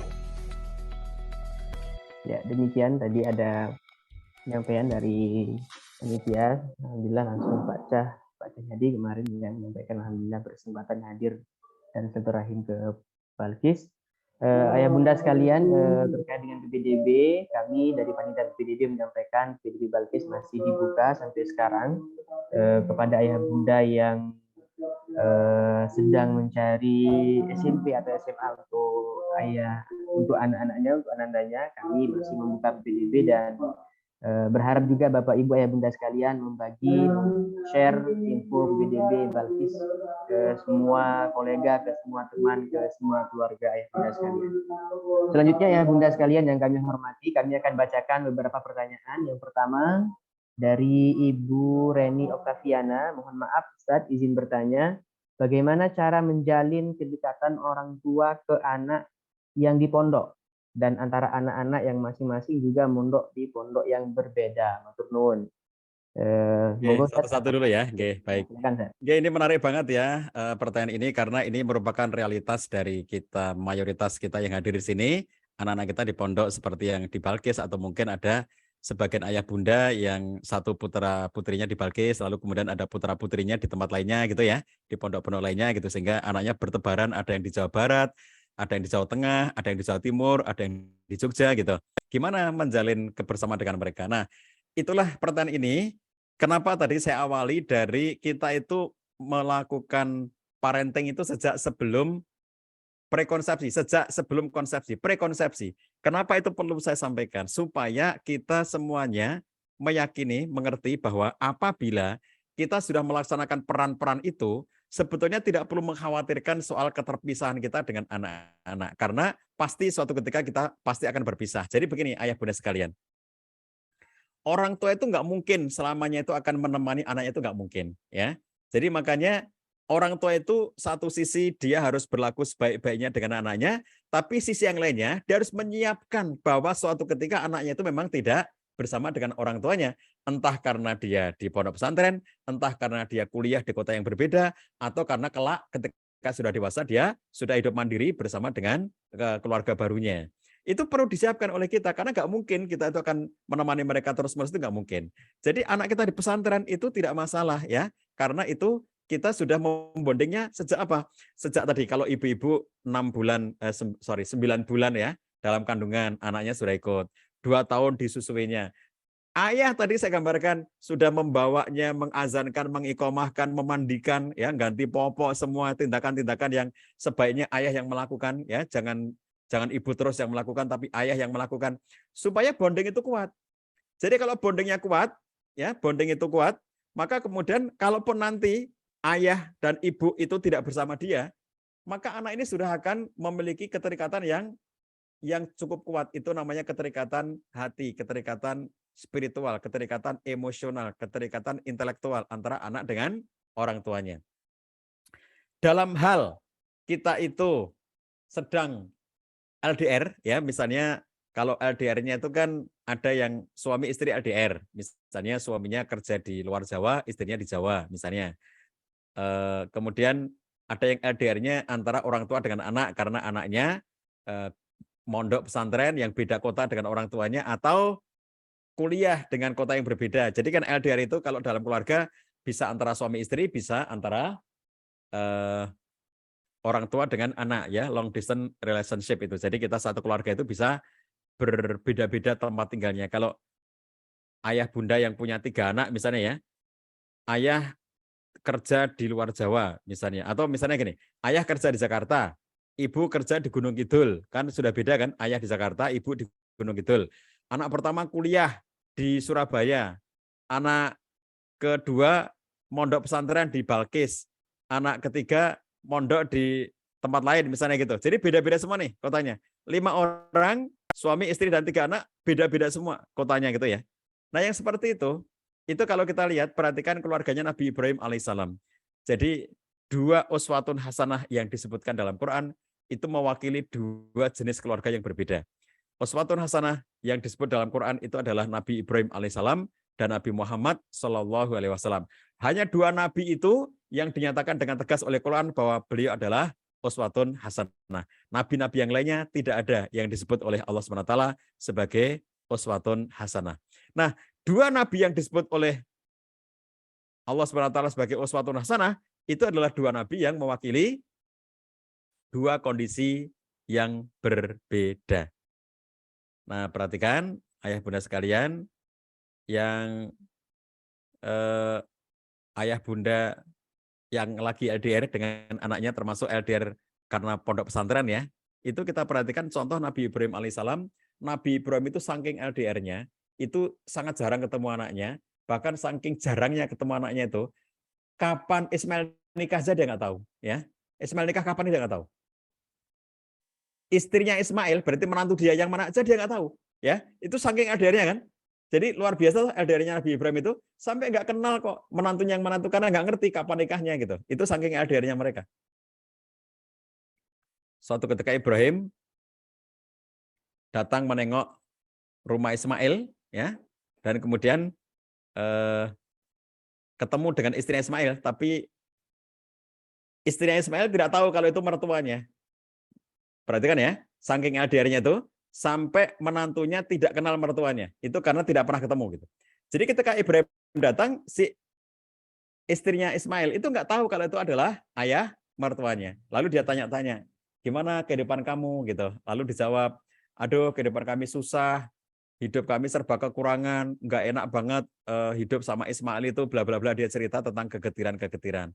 Lalu Ibrahim mengatakan, tanpa mengenalkan dirinya, dia bilang, nanti kalau suamimu datang, tolong sampaikan salam dari aku dan sampaikan hendaknya dia mengganti palang pintunya. Itu kan kisah terkenal banget, ya.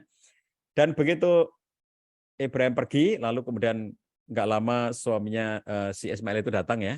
Lalu istrinya bilang ke Ismail, tadi ada orang tua ke sini menitipkan salam kepada kamu dan menyampaikan pesan agar engkau mengganti palang pintumu. Coba perhatikan, Ismail, ya, langsung tahu itu ayahnya. Itu berarti kan ikatan emosionalnya kuat banget tuh, ikatan hatinya kuat banget tuh antara Ismail dengan ayahnya itu, ya. Itu langsung tahu itu ayahnya. Oh, itu ayahku. Jadi istrinya nggak tahu kalau itu mertuanya. Tapi si Ismail tahu itu adalah Ibrahim itu ayahnya. Adapun ungkapan hendaklah aku mengganti palang pintuku, artinya dia minta aku agar menceraikan kamu. Nah, jadi akhirnya diceraikanlah istrinya itu, lalu Ismail menikah lagi dengan perempuan lain. Lagi-lagi Ibrahim juga tidak tahu kapan menikahnya ini ya, dan kemudian juga tidak kenal calon siapa istrinya Ismail itu dia nggak kenal.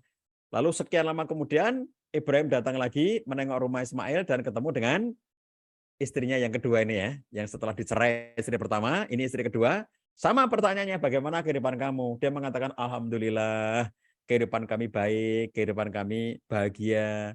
Saya bahagia mendapatkan suami sebaik Ismail, semua kebutuhan kami tercukupi. Allah sangat memberikan banyak rezeki kepada kami, bla bla bla. Cerita tentang kebaikan-kebaikan.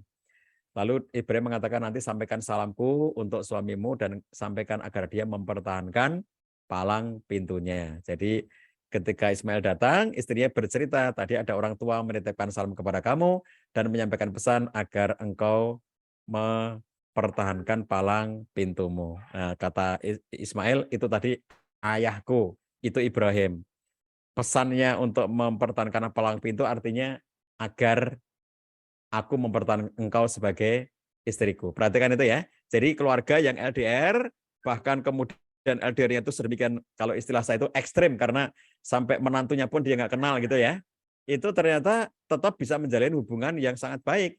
Bagaimana ayah yang jarang hadir secara fisik itu, tapi dia hadir secara spiritual, hadir secara emosional, hadir secara intelektual, sehingga kemudian tetap terbangun bonding, ikatan antara orang tua dengan anak ya. Jadi fisik itu hanya salah satu aspek kehadiran. Saya nanti lain waktu ya kita bicarakan, ada 10 aspek kehadiran itu. Fisik itu hanya salah satunya. Ketemu fisik itu ya, itu cuma salah satu. Satu dari 10 aspek kehadiran gitu. Jadi jangan khawatir soal kita itu terpisah ya. Nanti kalau interaksi dengan anak di pondok, sesuaikan dengan jadwal pondok. Kapan boleh nelpon? Nelpon ya. Kapan boleh nengok? Nengok. Kapan boleh dibawa pulang gitu. Jadi jangan melanggar aturan pondok. Saya juga punya anak yang di pondok, yang meskipun saya pengen banget nelpon dia, tapi kalau misalnya tidak pada jam yang boleh nelpon, ya saya tidak melakukannya. Meskipun saya pengen banget menengoknya, tapi kalau pada jam yang bukan jadwalnya, ya saya tidak melakukannya. Jadi oleh karena itu, kalau kita sebagai orang tua, interaksi fisiknya kita batasi sesuai dengan aturan pondok. Tetapi interaksi non-fisik terus-menerus bisa kita lakukan. Contohnya mendoakan, membangun harapan-harapan kebaikan, itu selalu bisa kita lakukan. Dan kemudian juga bentuk-bentuk kehadiran lainnya ya. Ada 9 lainnya di luar fisik itu. Jadi kalaupun nggak ketemu fisik, masih ada 9 bentuk kehadiran lainnya yang bisa kita bangun bersama dengan anak kita. Demikian, mangga silakan yang lainnya. Baik, Ustaz. Pertanyaan selanjutnya, Assalamualaikum Ustaz, gimana cara peran orang tua menghadapi anak remaja dari Ibu Siti? Oke, jadi sahabat sekalian yang dirahmati Allah SWT, kalau kita perhatikan anak remaja tadi ya, itu seperti yang telah saya sampaikan, ada formula dekat ya, mudah-mudahan ayah bunda masih ingat bagaimana kita membangun kedekatan dengan anak itu ya. Itu bonding itu dari awal tadi sudah disetting, tapi begitu dia remaja, orang tuanya harus semakin memiliki kedekatan dengan anak dengan formula dekat. D, dengarkan, E, endapkan, K, komunikasikan, A, arahkan, T, tegaskan. Nah itu tadi yang telah saya sampaikan, itu bentuk-bentuk interaksi kita dengan remaja supaya mereka itu lebih nyaman dengan orang tuanya. Sisi yang lainnya tadi telah saya sampaikan juga, perkembangan antara anak dengan orang tua. Kalau anaknya berkembang dari TK ke SD, ke SMP, ke SMA, kemudian menjadi dewasa dan mandiri gitu ya, makanya orang tuanya juga harus berubah, berkembang, belajar menyesuaikan diri. Ada tugas-tugas perkembangan baru dari level 2 ke level 3, ke level 4, ke level 5, ke level 6 gitu ya. Nanti kalau sudah level 6 itu sudah sangat berbeda perannya orang tua. Kayak saya, orang tua level 6, tugas saya melepas gitu. Kalau orang tua level 2 tugasnya memeluk ya. Anak ini dipeluk terus-menerus gitu kan, karena masih bayi kalau level 2 itu. Nanti kalau level 6 kita melepas. Jadi kadang-kadang ada orang tua level 6 tapi nggak bisa melepas. Ini contoh orang tua yang tidak sesuai dengan fasenya. Kalau anaknya sudah dewasa dan sudah saatnya dilepas, maka tugas perkembangan orang tua adalah melepaskan anaknya. Itu orang tua fase 6. Kalau orang tua fase kelima, bersahabat dengan anak, mendengarkan anak, dekat dengan anak. Itu tugas-tugas kita. Maka yang lainnya silakan. Pertanyaan selanjutnya dari ya kita pilih aja nggih Bapak Ibu. Ya, mangga Pak. Nggih. Ini ada pertanyaan dari Muhammad Azwan ya. Saya Muhammad Azwan dari Sulawesi Selatan, ini jauh-jauh. Kebetulan pekerjaan sekarang adalah pembina asrama di salah satu boarding school di Sulsel. Mau minta tipsnya Ustaz, saya pribadi belum menikah tapi diberi amanah untuk mendidik dan membina anak-anak SMP dan SMA. Selain rumus dekat, apakah ada tips khusus buat orang yang sudah harus menjalankan peran orang tua padahal Ya. Sebenarnya dia sendiri belum jadi orang tua. Terima kasih Ustaz. Ya, ini contoh ya Ayah Bunda, pertanyaan ini penting banget dan menarik banget yang dicontohkan oleh seorang ustadz pembina sebuah lembaga pendidikan di Sulawesi Selatan ya. Jadi ini tadi yang saya ceritakan. Jadi kalau sebagai pendidik, sebagai guru, sebagai musyrif, sebagai musyrifah, sebagai ustadz, sebagai ustadzah ya, yang di lembaga pendidikan di mana lembaga pendidikannya itu di sana pembelajarannya anak-anak SMP dan SMA itu kan remaja. Sementara dirinya itu belum menikah. Ini memang menjadi senjang tersendiri. Satu sisi ada potensi positif, tapi sisi lain ada potensi negatif, tetapi potensi negatifnya bisa diatasi. Potensi positifnya apa? Potensi positifnya ini masih dekat secara umur, gitu ya. Dia masih lajang, belum menikah, lalu anak-anak ini SMP SMA dekat secara umur, sehingga membangun bonding kedekatan itu malah seperti relasi sebaya, gitu ya. Jadi meskipun nggak sebaya amat, tapi paling tidak nyambung dunianya, masih nyambung makanannya gitu ya, dibanding dengan orang tuanya itu jajanan-jajanan nyambung gitu ya, bahasa-bahasanya nyambung gitu. Ini potensi positif bahwa dengan kedekatan usia mereka yang tidak terlalu jauh dibandingkan dengan misalnya kalau antara anak dengan orang tua yang pasti selisihnya jauh gitu ya. Kalau ini dengan guru yang ini anaknya SMP atau SMA sementara gurunya itu lulusan S1 gitu, itu kan nggak jauh-jauh amat gitu ya selisih-selisih mereka, sehingga akhirnya dunia anak itu masih dia bisa mengerti, dunia anak remaja itu masih bisa dimengerti. Ini potensi positif bahwa dengan mudahnya dia itu menyebabkan anak-anak lebih mudah dekat ya juga dengan dia. Gurunya mudah, jadi dia lebih nyaman gitu ya. Kalau gurunya tua, wah ini kolonial, kolot, pasti dia nggak suka anak-anak itu. Jadi ketika gurunya muda ini potensi positif. Potensi negatifnya apa? Potensi negatifnya adalah bahwa si guru ini belum memiliki pengalaman yang bertahap. Ayah bunda, Anda yang punya anak sekarang itu SMA, pengalaman Anda bertahap. Anda pernah punya bayi, Anda pernah punya anak balita, Anda pernah punya anak SD, Anda pernah punya anak SMP, dan sekarang anak Anda SMA, misalnya gitu ya. Anda punya pengalaman yang bertahap, Anda mengerti bagaimana proses-proses pertahapan itu. Sementara para guru yang belum menikah atau belum punya anak, maka dia itu belum memiliki pengalaman bertahap tadi itu. Ini sisi kekurangan. Nah, sisi kekurangan ini bisa diatasi dengan apa? Dengan belajar, memahami psikologi remaja, memahami kebutuhan remaja, mengerti bagaimana cara untuk berkomunikasi dengan remaja, mengerti apa yang paling disenangi oleh remaja, mengerti apa yang paling menjengkelkan bagi remaja. Kalau para guru, para ustadzah belajar yang seperti ini, maka akan mengerti meskipun belum punya pengalaman bertahap, kelemahan ini bisa diatasi dengan cara belajar. Jadi ini jelas kelemahan ya, karena kalau misalnya para orang tua yang sudah punya pengalaman bertahap itu, dia sudah tahu tentang karakter-karakter remaja. Tapi bagi para ustadz, para ustadzah, para guru yang belum punya anak sampai dengan remaja, maka pengalaman itu belum dia dapatkan. Nah, kelemahan ini akan tertutup apabila mau belajar, apabila mau membaca dan mau banyak berdiskusi, mengerti teori, mengerti prakteknya dan seterusnya, ini menutupi kelemahan-kelemahan itu. Nah, jadi saran saya ya para ustadz, para ustadzah, para musyrif, para musyrifah, para guru, para pendidik yang Anda masih muda belia, sebagian Anda belum menikah, sebagian Anda sudah menikah tapi belum punya anak, sebagian dari Anda sudah menikah, punya anak tapi masih kecil-kecil, sementara yang Anda didik adalah remaja, maka selain belajar-belajar tadi yang telah saya sampaikan, Anda juga perlu untuk berlatih bersedia mendengarkan. Mungkin ini butuh waktu dan menambah jam Anda.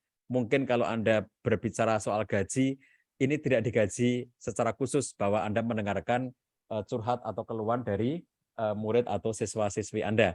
Tetapi begitu Anda menyediakan waktu untuk mendengarkan, maka mereka merasa diapresiasi, mereka merasa dimengerti. Jadi berinteraksi dengan mereka, mau mendengarkan keluhannya, mau mendengarkan ceritanya, itu sesuatu banget bagi anak-anak itu. Jadi cobalah Anda mau mendengarkan. Dan setelah mendengarkan tidak boleh langsung memvonis, tapi endapkan. setelah mengendapkan, Anda mengerti apa yang terjadi, maka komunikasikan. Anda boleh bertanya, Anda boleh mengajukan hal-hal yang untuk mengkonfirmasi gitu ya. Kemudian setelah itu mengarahkan mereka dan menegaskan bahwa aku sebagai guru, aku adalah ustadzmu, aku gurumu, pembimbingmu, ingin agar kalian semuanya itu sukses dunia akhirat. Tidak hanya dunia, tidak hanya akhirat, tapi sukses dunia akhirat. Jadi itu bagian yang bisa dilakukan oleh Anda, para guru, para pendidik yang mengajar SMP SMA, sementara Anda belum menikah atau belum memiliki anak yang seusia dengan itu. Terus belajar ya, semangat. Oke, maka terus. Baik Ustaz, ini pertanyaan yang masuk cukup banyak, tetapi karena waktu kita terbatas nih, Ayah Bunda Bapak Ibu sekalian, nanti insya Allah pertanyaannya sih kita akan kompilasi dan mudah-mudahan nanti ada kesempatan kita bisa sampaikan ke Ustaz Cahyadi. Mungkin pertanyaan terakhir yang akan kita bacakan, bagaimana memperbaiki keadaan di mana di waktu kecil anak kurang akan sentuhan ayah. Ya, Begitu, Ustaz. jadi ada yang namanya kompensasi karena tidak ada yang terlambat pada dasarnya ya. Jadi kalau dulu di masa kecilnya si anak ini kurang mendapatkan sentuhan dari ayah, maka ketika ini sepanjang ayahnya masih ada ya, kalau ayahnya masih ada, maka bisa dikompensasi pada hari-hari sekarang ini. Sekarang ayahnya harus sering bersama anak, ayahnya harus sering ngobrol dengan anak, ayahnya harus sering melakukan aktivitas bersama dengan anak. Jadi para orang tua yang perlu juga saya sampaikan ya, saya berpesan kepada para orang tua, Anda kalau nanti di hari-hari libur ya punya kesempatan, ini karena anak sedang di pondok, nanti kalau dia lagi libur, punya kesempatan, bangunlah bonding ini kalau tadi menjawab pertanyaan ayah yang kurang membonding ya, kurang sentuhan dari ayah kepada anaknya. Ketika di masa libur itu, ayah itu perlu mengagendakan untuk berkegiatan berdua dengan anaknya. Ada kegiatan misalnya safari bersama ayah, anak satu orang. Jadi kalau Anda itu punya banyak anak, ya misalnya di rumahnya punya 5 anak misalnya gitu. Itu kalau pergi itu jangan bareng-bareng semuanya. Kalau pergi mesti dengan 5 anak gitu ya. Kalau pergi mesti semuanya bareng. Kalau nggak ikut semuanya. Kalau ikut semuanya gitu. Nah Anda itu perlu mengagendakan untuk kadang-kadang pergi bareng misalnya karena ada kegiatan ya misalnya kayak mudik karena ada acara keluarga ya kita bareng-bareng gitu. Tapi kalau tidak seperti itu maka kita bisa melakukan kegiatan ini pergi itu dengan jadi kayak dating ya, kayak kencan gitu dengan anak kita, tapi person-person sesekali waktu dengan anak pertama, pergi berdua dengan anak pertama, ngobrol, berkegiatan berdua dengan anak pertama. Lalu lain waktu dengan anak kedua, ngobrol, berkegiatan berdua dengan anak kedua, lain waktu dengan anak ketiga, lain waktu dengan anak keempat dan seterusnya. Jadi kalau ayah yang tadi merasa bahwa dirinya itu kurang membonding anaknya di masa kecil, sekarang bisa dikompensasi dengan jalan sering-sering melakukan kegiatan dengan anak tersebut. Kalau misalnya anaknya 3, saya ambil contoh saja anak 3, yang 2 ini dulu bondingnya sudah bagus, lalu ada 1 yang kurang bondingnya, nah yang 1 ini yang kemudian memang harus banyak dikompensasi. Tapi kalau ternyata 3-3-nya kurang, ya berarti harus mengagendakan waktu untuk ketiga-tiganya itu dibonding satu persatu. Ya, jadi jangan pergi bareng-bareng terus, jangan berkegiatan bareng-bareng terus. Sesekali waktu berduaan dengan anaknya yang pertama, berduaan dengan anaknya kedua, berduaan dengan anak ketiga, lalu ngobrol berkegiatan bareng untuk lebih mendekatkan. Itu kompensasi-kompensasinya. Maka masih ada? Satu lagi boleh? Ya, satu lagi mungkin terakhir kita bacakan.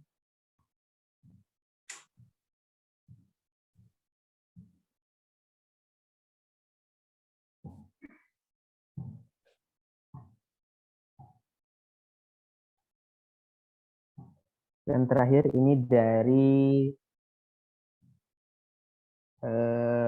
Ibu Ana ya. Assalamualaikum Ustaz, mohon izin bertanya, apakah ada perbedaan perlakuan orang tua untuk remaja putra dan putri?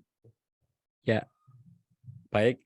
Perbedaan perlakuan antara remaja dan putra dan putri. Yang pertama adalah bagaimana pembiasan-pembiasan yang kita berikan pada mereka. Misalnya ya, kalau anak laki-laki karena dia disiapkan untuk menjadi pemimpin, maka kita harus banyak melakukan pembiasan-pembiasan yang berorientasi kepada kepemimpinan. Kemudian kalau anak perempuan karena nantinya dia akan menjadi robatul bait, manajer dalam rumah tangga, maka kita harus banyak juga memberikan pelatihan-pelatihan pembiasaan yang nanti terkait dengan manajemen kerumah tanggaan.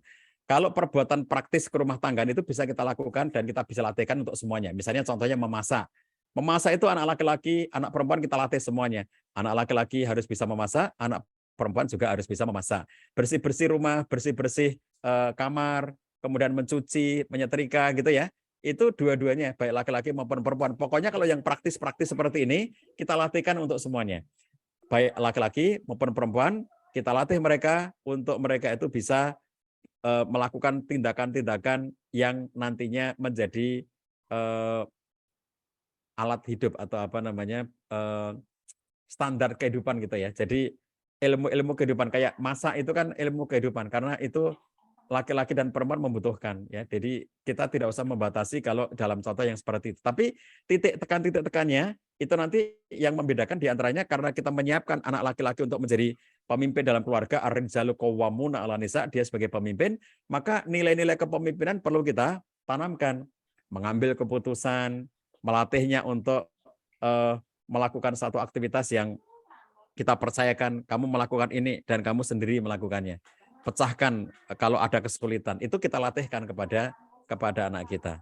Kemudian kalau dia anak perempuan, maka kita latih dia untuk melakukan aktivitas-aktivitas yang sifatnya mengelola. Misalnya, anak, kamu atur ya jadwal pas Ramadan ini kalau pas nanti pulang ya, ini kan kita semuanya lagi kumpul, yang di pondok sudah pulang semuanya, yang kuliah pulang semuanya, ayo kamu sekarang mengatur, kamu yang mengelola jadwal-jadwal, yang jadwal untuk bangunin sahur, lalu untuk masak, menyiapkan sahur siapa, yang untuk buka siapa, yang untuk mengingatkan ini itu siapa, yang mengerjakan ini itu siapa. Coba ini manajemen dalam rumah.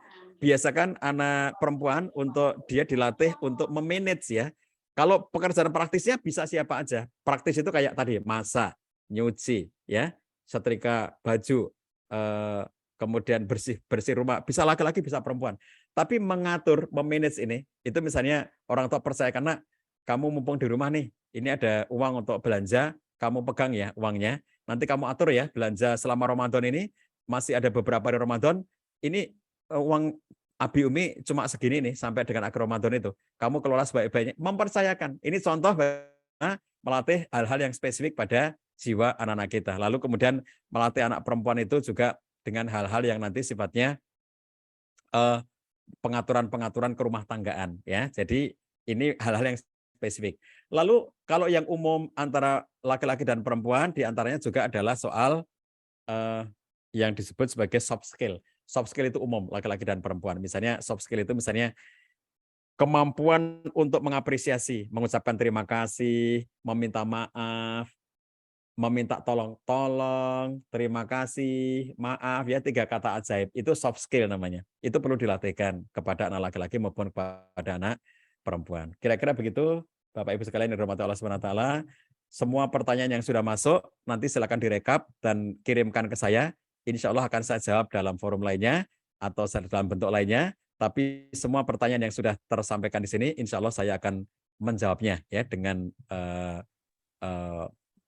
teknik yang berbeda nanti. Saya kembalikan, mudah-mudahan Allah SWT terima amal kebaikan, amal ibadah kita selama bulan Ramadan. Mudah-mudahan Allah jadikan keluarga kita keluarga yang sakinah, mawaddah, warahmah. Semoga kita semuanya dikaruniai anak-anak yang soleh dan solihah. Mudah-mudahan kita dikaruniai rezeki yang lancar dan penuh berkah. Semoga kita diberikan istiqomah hingga akhir hayat yang indah, husnul khotimah. Dan mudah-mudahan kita semuanya berkumpul di jannah surganya Allah SWT. Billahi taufiq wal hidayah. Wassalamualaikum warahmatullahi wabarakatuh. Waalaikumsalam. Waalaikumsalam. Waalaikumsalam warahmatullahi wabarakatuh. Mari kita ucapkan terima kasih ya sebelumnya. Kita ucapkan kepada Ustaz Cahyadi Takaryawan atas ilmu yang sudah banyak sekali kita pelajari pada siang hari ini, ayah bunda sekalian. Banyak pertanyaan, nanti insya Allah kita akan kompilasi dan kita akan sampaikan. Kemudian terkait dengan rekaman daripada kajian kita, insya Allah nanti juga kita akan sampaikan, bisa menghubungi panitia, nanti kita akan kirimkan rekamannya. Kemudian kita juga kami mengingatkan, kalaupun belum terjawab di sesi ini, pekan depan, insya Allah tanggal 8 April 2023, hari Sabtu, juga ada kajian bersama Ustadz Ayah Irwan Rinaldi ya, dengan tema jangan jadi orang tua durhaka. Jangan jadi orang tua durhaka. Kesalahan-kesalahan dalam mengasuh. Mudah-mudahan nanti bisa dan lebih banyak belajar lagi. Bapak Ibu, Ayah Bunda yang kami hormati dan dirahmati Allah Subhanahu wa taala, tibalah kita di akhir acara. Kami atas nama panitia mengucapkan terima kasih yang sebesar-besarnya atas partisipasi dan kehadirannya. Dan kami juga mohon maaf kalau ada salah kata maupun salah apapun di dalam kajian kita kali ini. Sebelum kami tutup, kami izin memberikan satu pantun, Bapak Ibu. Mendidik anak janganlah letih, santun mendidik bicara pelan. Cukup sekian dan terima kasih orang tua sepanjang jalan. Mari kita tutup Bapak Ibu kajian kita dengan mengucapkan hamdalah dan kafaratul majlis. Alhamdulillahirabbil alamin.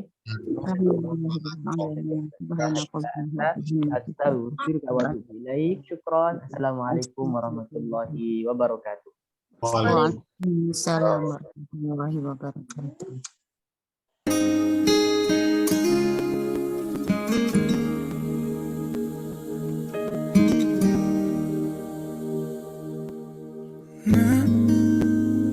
Bila suatu saat kau dengarkan lagu ini dan aku sudah tak ada lagi di sampingmu, kau akan mengerti mengapa begitu menyebalkannya aku di matamu.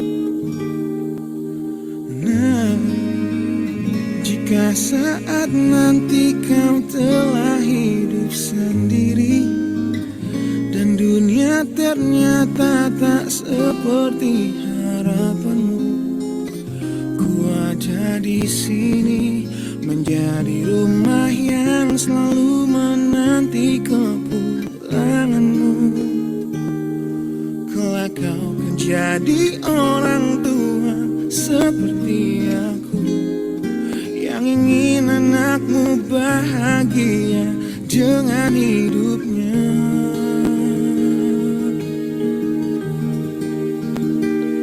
Bila bentakan kecilku patahkan hatimu, lebih keras dari itu dunia akan menghakimimu. Ku bentuk dirimu menjadi engkau hari ini. Kau harus kuat, kau harus hebat, permata hatiku.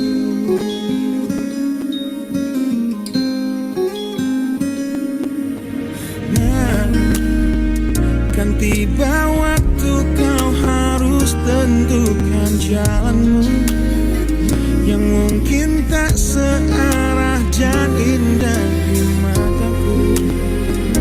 Apabila terjadi, berjanjilah kau akan selalu menjadi dirimu sendiri. Kelak kau akan jadi orang tua seperti aku yang ingin anakmu berkuasa atas hidupnya.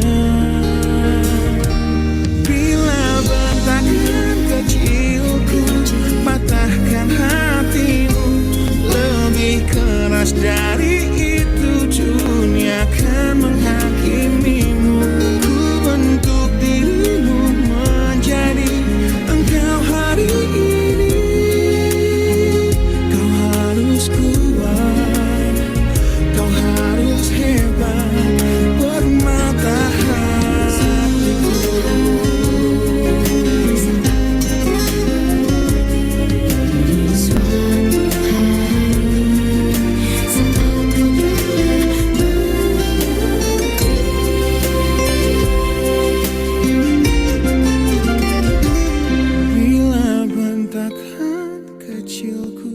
Patahkan hatimu, lebih keras dari itu dunia akan menghakimimu.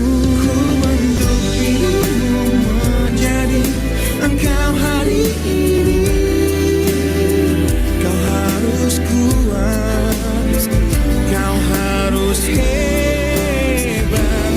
Aku adalah jemari dan ibumu penanya, dan kaulah puisi terindah yang pernah tercipta. Semoga belai